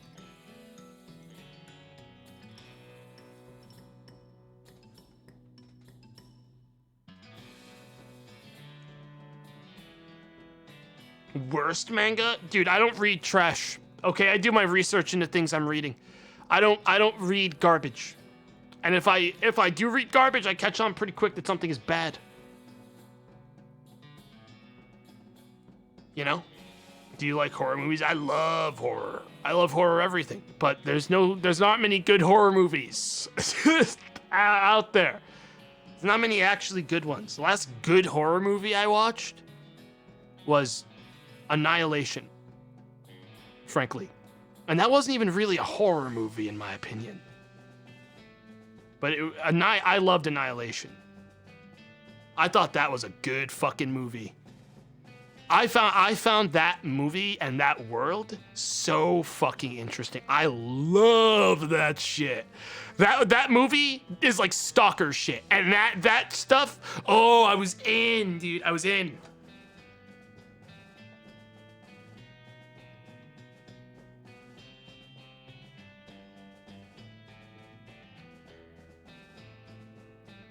Jim Carrey's The Grinch is S-tier horror. I actually think that movie's okay, dude.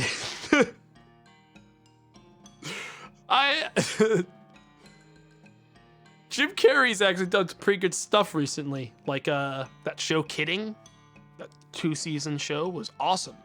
Jim Carrey can actually fucking act, which I don't think a lot of people give him credit for, because movie stuff is always so goofy. He can fucking act. He's actually fucking good as shit.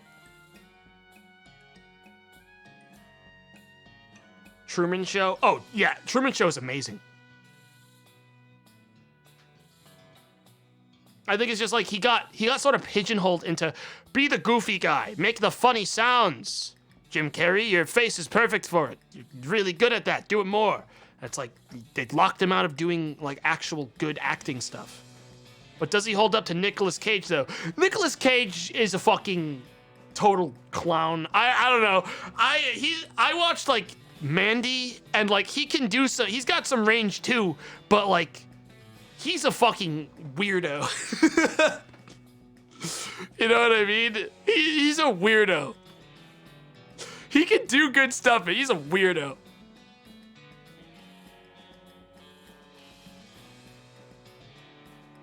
I like it whenever I get to see any actor do something weird and out of their comfort zone and watch them nail it, dude. Like, fucking hell, I love that shit. I love it when an actor does something like totally out of their genre and like proves to everyone that they got it. I need to watch Uncut Gems, dude. I haven't watched it yet, but I heard that Adam Sandler actually, that's a really good fucking movie. I really need to watch it. Might watch it pretty soon.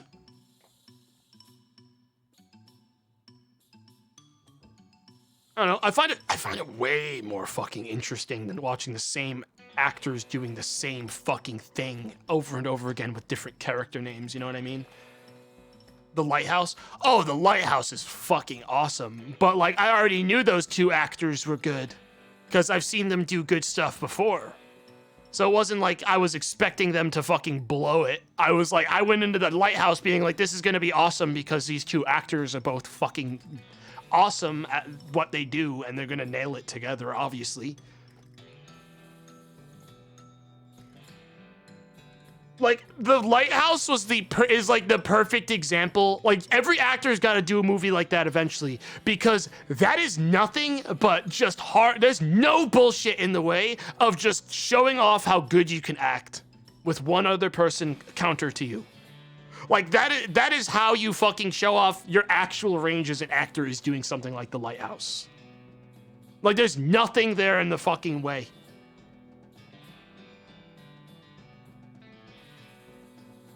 Good shit.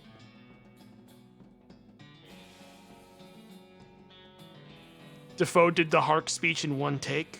I love, dude. If you haven't seen The Lighthouse, you really gotta watch it at least once, chat. If you're like on the fence about it, even if it doesn't really seem like your genre, it is a fucking trip. Like it really is such a trip, that movie.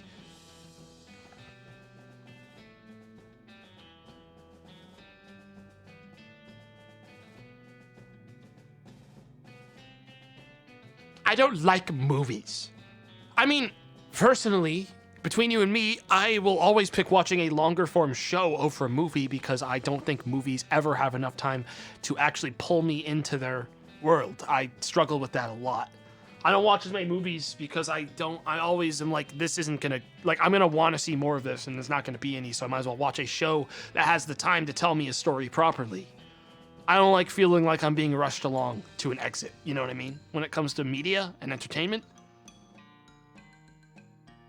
Have you seen Better Call Saul? No, and I know it's really good, but chat, my problem is with Breaking Bad and the stuff adjacent to it is that I had, very unfortunately, had the majority of Breaking Bad completely spoiled for me. And it totally burned me from really wanting to get involved in that whole deal with it. I had like the entirety of it spoiled for me. So like I didn't watch any of Breaking Bad after that, and I didn't end up really wanting to watch the spinoff either.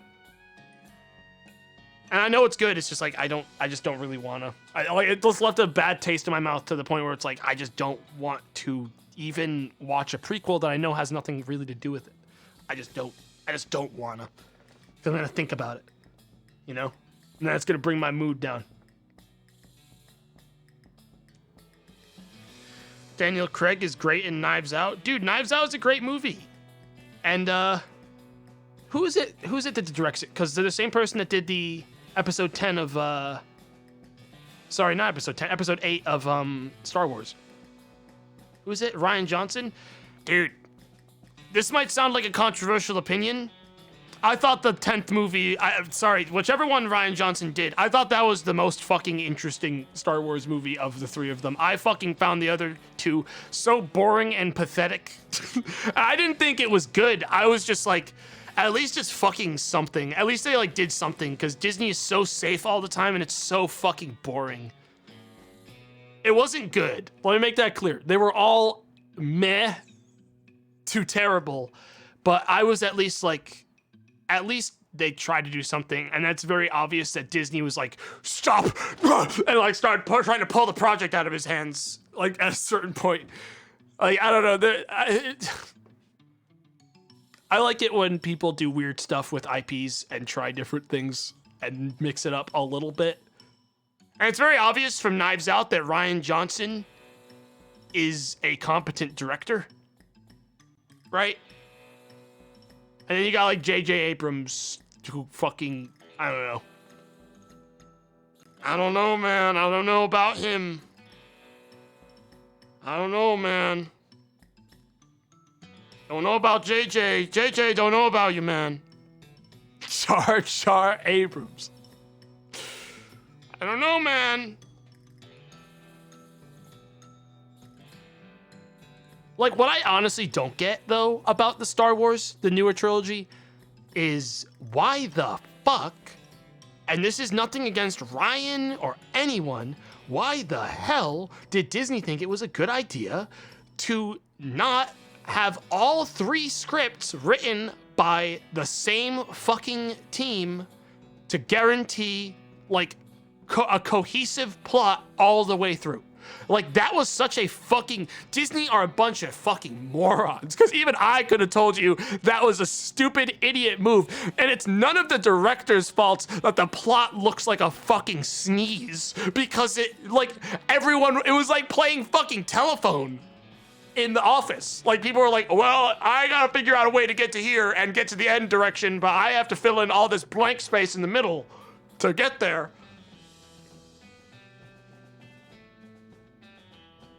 Like, Disney has so much money. Why would they cut corners on Star Wars?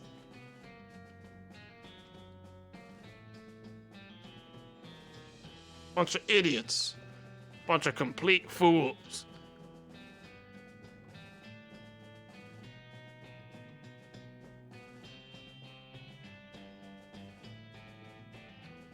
I wonder how it'll age, though, over the course of, like, obviously everyone's still got hot takes on it, but I wonder in, like, 10 years how the newer trilogy will be looked back at. Sour milk. I mean, every time a new trilogy comes out, the old one looks better. And I saw a lot of people that were like, dude, Return of the Sith or whatever isn't that bad, dude. It can't be. It's not as bad as we thought, dude. Disney just needs to keep making new ones so that they can keep making the old ones look better. Star Wars is irrelevant now, that's why. No, it isn't. Star Wars is not irrelevant. Whether you want to say it or not, Star Wars is still gigantic and never will not be. There's a such thing as too big to fail. And Star Wars is too big to fail. They would have to do something unbelievable to make Star Wars fail.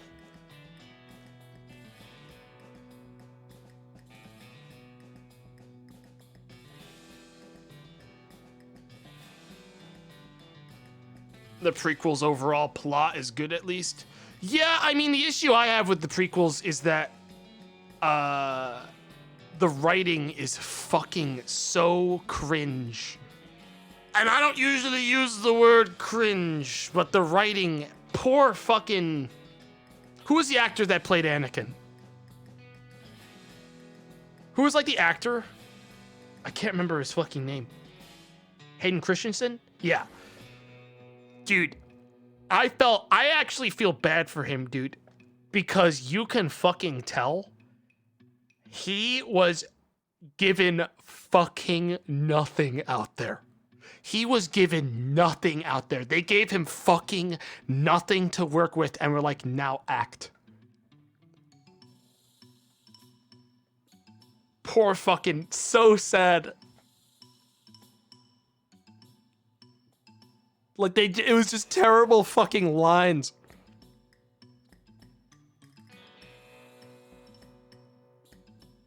What about Avatar: The Last Blue People? Now I'm confused which one you're talking about. You fucking sent me into a spiral. I don't know which one of the movies you're talking about.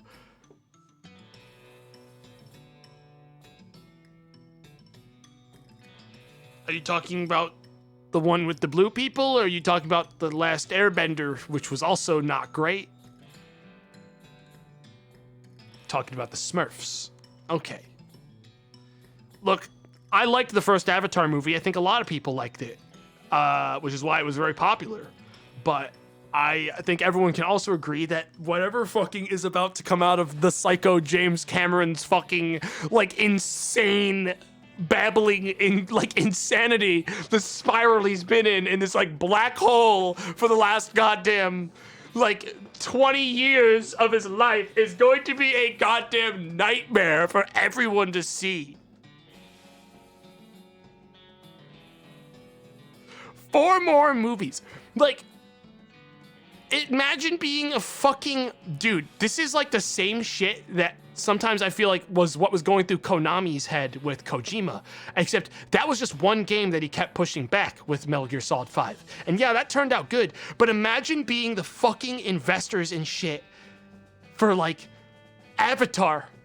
And watching as James Cameron goes, no, this one's not done yet. And I know it's really expensive, but guys, turns out in order to make this one, I'm also gonna need another 4 movies. What, James? I'm gonna need another 4 movies after this one. I need them confirmed because the plot won't work without the other 4. Okay, how much is that gonna cost? Shut up!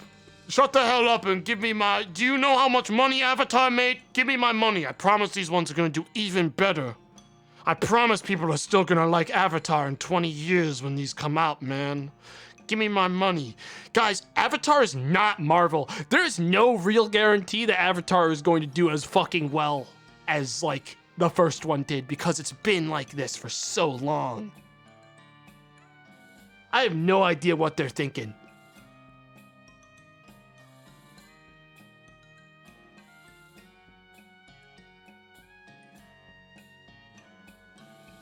How the fuck is Tomato not played the game yet? Read the fucking title of what I'm playing right now, dingus.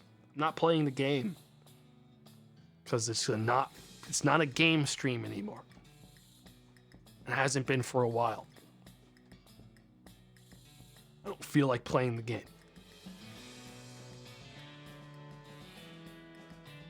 Dude, imagine not reading the fucking...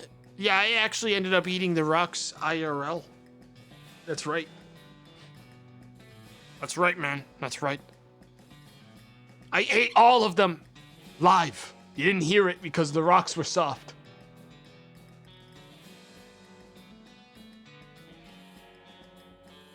Hey, Alexander, thanks for the fucking $25. Just wanted to say I really appreciate your streams. Even if I only do it as a hobby, you convinced me to start streaming myself. Hey, good luck, man. Good luck. I wish you good luck. Thanks for the money. An anonymous cheerer also cheered 5,000 bits at some point. Sorry, I missed that. Thank you very much, whoever you were. It was me. I did it. I did it.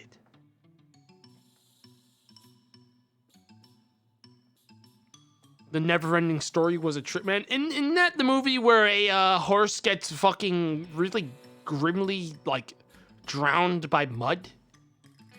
That's pretty fucked up, yeah.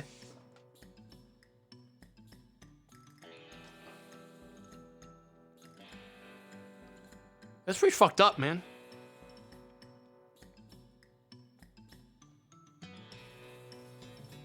The Swamp of Sorrow. That is not what they named the fucking swamp. No, no, no. So, like, is that something you do in post when something really sad happens in a swamp that you did name something else? Like, the swamp used to be named, like, I don't know, fucking, Green Swamp. This is Green Swamp. And then someone fucking stubs their toe 18 different times over the course of a week in the swamp, and you're like, fucking, well, evidently we need to give it a more apt name. Can't be Green Swamp anymore. It's gotta be Swamp of Sorrow, because fucking John has stubbed his toe on this fucking thing 18 times, and he's so goddamn sad.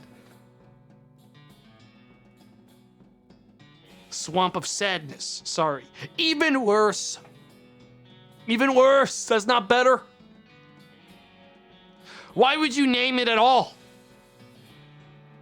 Like, that's like a property value nightmare. Just don't even name it. Like, no one names a place. You don't get many places called shitty stuff like that, ever. Because, like, eventually you're gonna want to sell this property, and if you say scenically located directly next to the swamp of fucking really bad vibes, man. Like, I'm gonna be like, I'm not moving there. Well, no. I'm gonna go somewhere else. I don't really want bad vibes. It's a kid's film, man.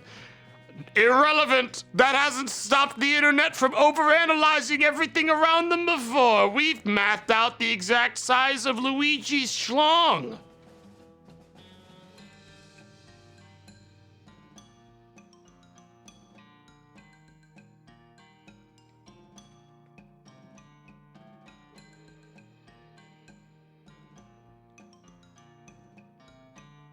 It's big. It's big, chat. It's big. It's huge even. It's just a game theory. Dude, I'm sure Matt Pat's a nice guy, I'm sure. But I feel like he's a robot. You know what I mean? Like, you guys ever get like fucking AI vibes from him, dude? Like a robot. Gives me like, I think I talked about it before, and gives me like Zuck vibes, you know what I mean? And Matt, baby, if you ever hear this, it's really, I'm just doing a bit, man, but you give, something about you gives me fucking Zuckerberg vibes, and I'm not sure why.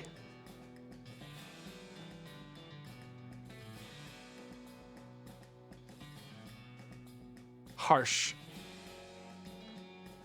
Dude, does Zuckerberg not know everyone's like fucking clowning on him all the time? Because I saw like that fucking thing he posted on the 4th of July. And even I was like, dude, he's gotta know, and he's fucking with us. And he keeps himself with that freaky haircut and all these weird things about him because he's like fucking with us because it boosts his fucking like it's making him money, all like the like advertisement or whatever. Like I feel like he fucking knows exactly what he's doing and he doesn't care. Like, he's so fucking rich, he doesn't care.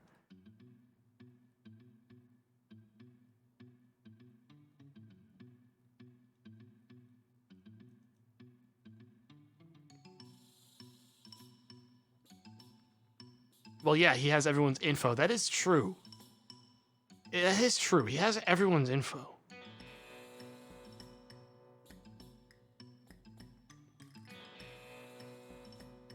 He's embraced his reality. Dude, his reality can be very quickly corrected by, like, I don't know.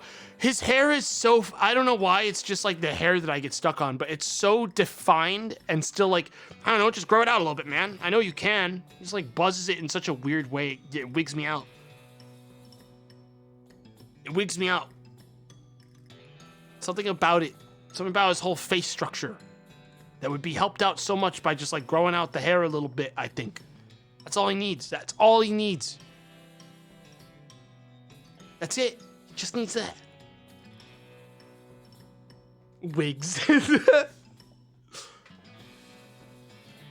Like, put a hat on him, and I'd be like, all right, Zuck, it's better. It's better now. Something. No face cam streamer insults face man. Shut up. Shut the hell up.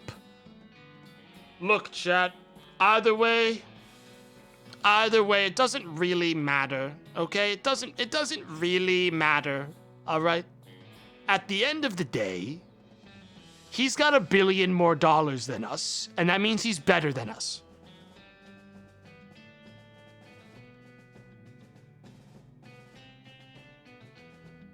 Okay? He's better than us. And if I had to choose between saving you dying on the ground and saving Mark Zuckerberg, I would be like, all right, if I save Mark, he might pay me. And you're poor. Fuck. I'm going after Zuck. He's got $1 billion, chat. Chad, he's got $1 billion. And if I was next to Zuck and I was dying and you had to choose between me or him, I would understand. I'd close my eyes and nod.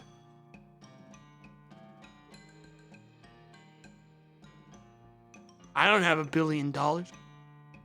He has $100 billion. Oh no, that's even worse then. 127 billion USD. Yeah, you guys are done. And matter of fact, if it was your whole family with you, you'd still be done. I gotta make that bread. Sorry, guys. What the fuck? Dude. Look, I might get to saving you, but first I gotta secure Zuckerberg, man. I need that money.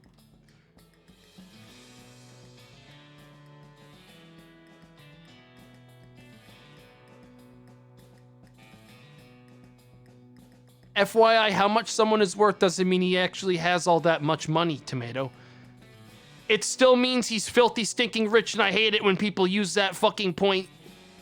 Okay? Because there's still, like, that's like, nah, dude. I know it says right there that I have a net worth of $127 billion, but I really can't. I don't have any money, man. I don't have anything. I'm poor, just like you guys. I'm poor, just like you. It's a nothing point.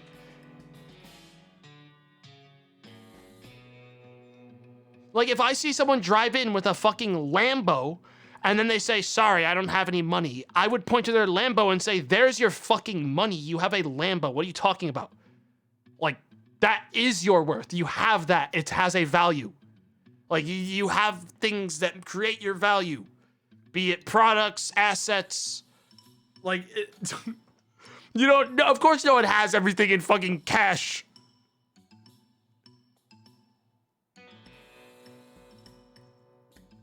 You don't own a Lambo, though. Oh, mega lol. A website said that you have a net worth of 100,000. I'll never say what my net worth is, dude. I don't have any money, so you guys should give me your money. Matter of fact, come on.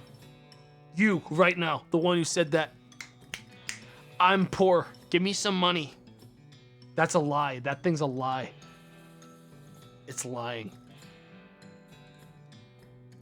I don't have that. I have less money, though. Prove it. Where's your public net worth? Where's your public net worth? It's my birthday today. Sleepy Coffee, thank you for the 5 gifted subs. Zelazar, thank you for the 200 bits.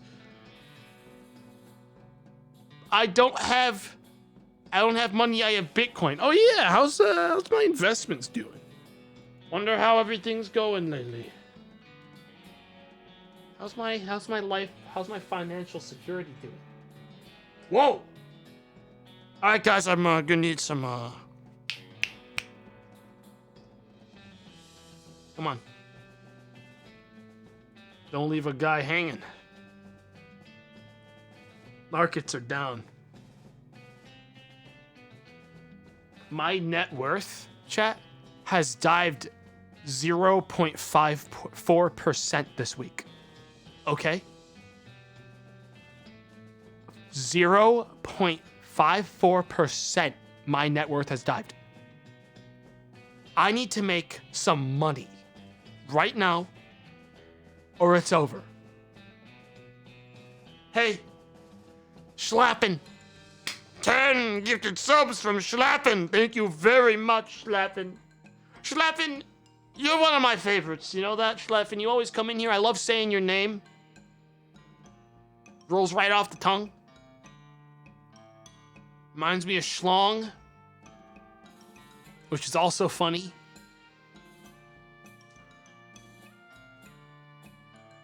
Wait, streamer is poor now, people leave. Dude, imagine leaving because someone's poor. That's a bad look. That's like judging someone because they're ugly, and I only know one person that does that. And they got taken down a long time ago for that kind of behavior. And their name was Dave 5005. The world famous fucking descent into madness. Still no apology video, nothing. Fucking silence. Silence on the airwaves, nothing out of Dave on that one, nothing. Ghost Town. Sexy Dinosaur, thanks for the fucking $10. Happy birthday, champ. Who's our big birthday boy streamer? Yes, you are. Thanks. Thanks. Diaper Dave. Oh yeah, he did do a diaper thing too. That sucked. I tried to save. Chat, you guys know. We have it documented. When he brought up the diaper thing, I tried to get him out of there. You guys saw. No one can ever say I'm not a good friend. When he did the diaper thing, when he started doing diaper bit, I was immediately trying to get him out, and he just kept going. I've documented a good friend. Okay?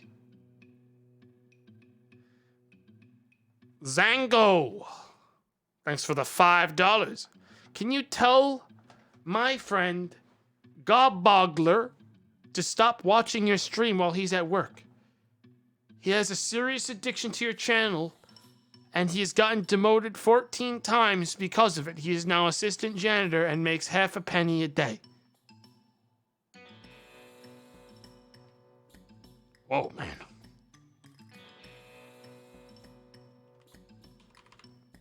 He's in the chat right now. Oh, no. Oh, no. Yikes.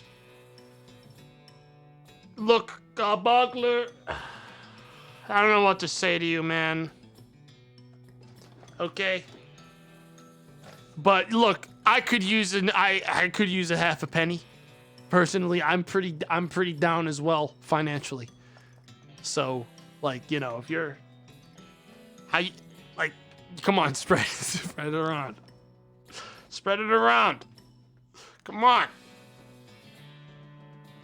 Come on, come on. Thanks for $5.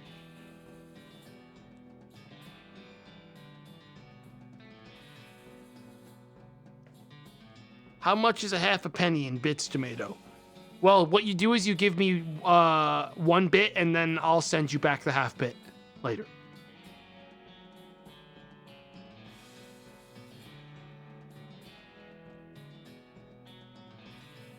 I'll get around to it. It's a button on my dashboard. It's right here.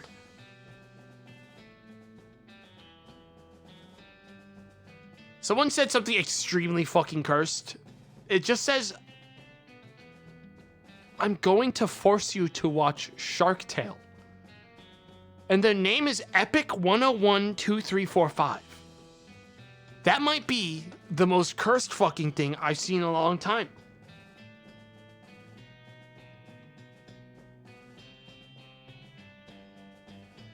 It was a good movie, though. Oh, yeah? Oh, yeah? Let's ask my good friend Google that one.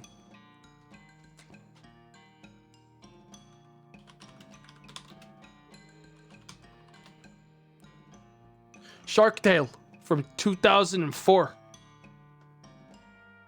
This movie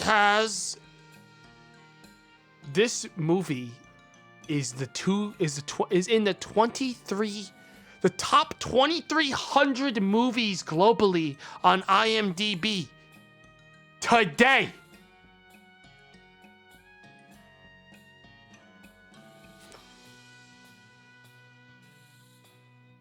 And it's up 131 goddamn spots.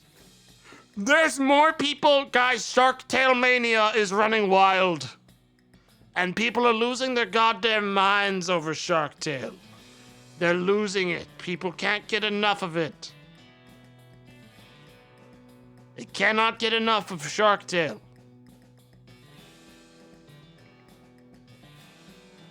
And I see like Robert De Niro's in it, and dude, Robert De Niro is like the fucking peak of like a good actor that just doesn't fucking give a fuck, and I'm all for it, dude. Like he has had some fucking unbelievable stinkers. He just does them anyways. I respect it. He's got like 2 fucking Oscars, and he just does whatever the fuck he wants. I respect it.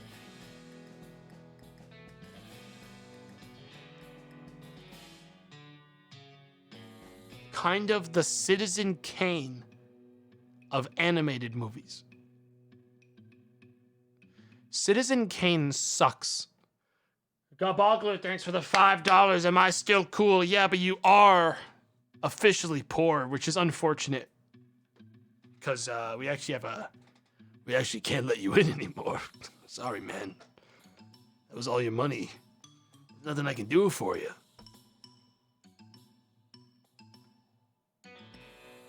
Take him out, chat. Thanks for the money, though, Gabogler. That's very kind of you. Parker177, thanks for the 100 bits. I'm not reading that message. We're not talking about drugs in here. You understand me? Why would you say something so controversial but brave? Guys, Citizen Kane sucks. It's boring. It's lame. I had to watch it. I had to watch it for fucking film class, and it was goddamn torture, baby. That movie is poison to my fucking attention span.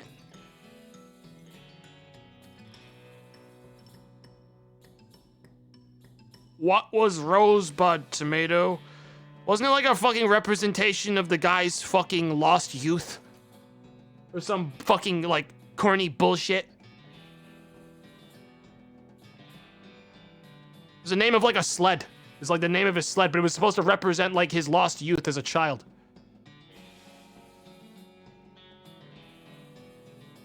Or some fucking corny bullshit. When I die, yell poggers in my ears so I can become a ghost, alright, chat? That's all you have to do about me. Don't worry about me yelling fucking Rosebud or fucking, like, OBS or some bullshit, okay? Just, I'm gonna yell poggers and self-ghost myself.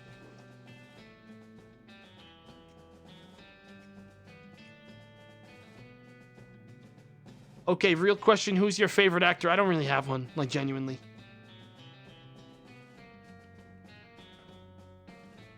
Actually, I don't. Like, for real.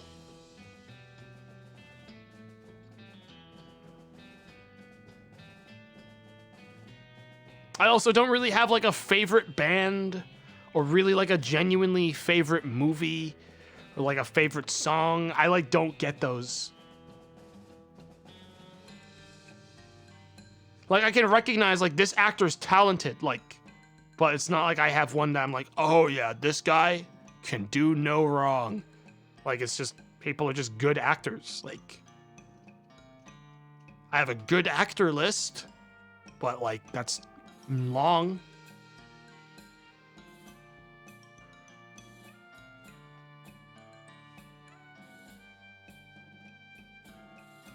All right, chat. That's it for me. I'm done. I'm leaving. I am going to be back maybe tomorrow, if not Sunday. It's over. Thanks for watching this cursed stream. Sorry I fooled you in thinking I was playing a game. I really didn't know I was going to get into so many different things. It's been a pleasure. I'm hungry. I'm gonna go get some food. I will be back Saturday or Sunday. Probably Sunday, but I'm gonna say I'll be back on Saturday and then fool you at the last second. Like always, the classic. The classic. I'll see you then, alright? I'll see you later. Goodbye! Goodbye! Thank you for all the gifted subs and donations and money. I really appreciate it. You guys are too kind. Thank you. Thank you. Goodbye.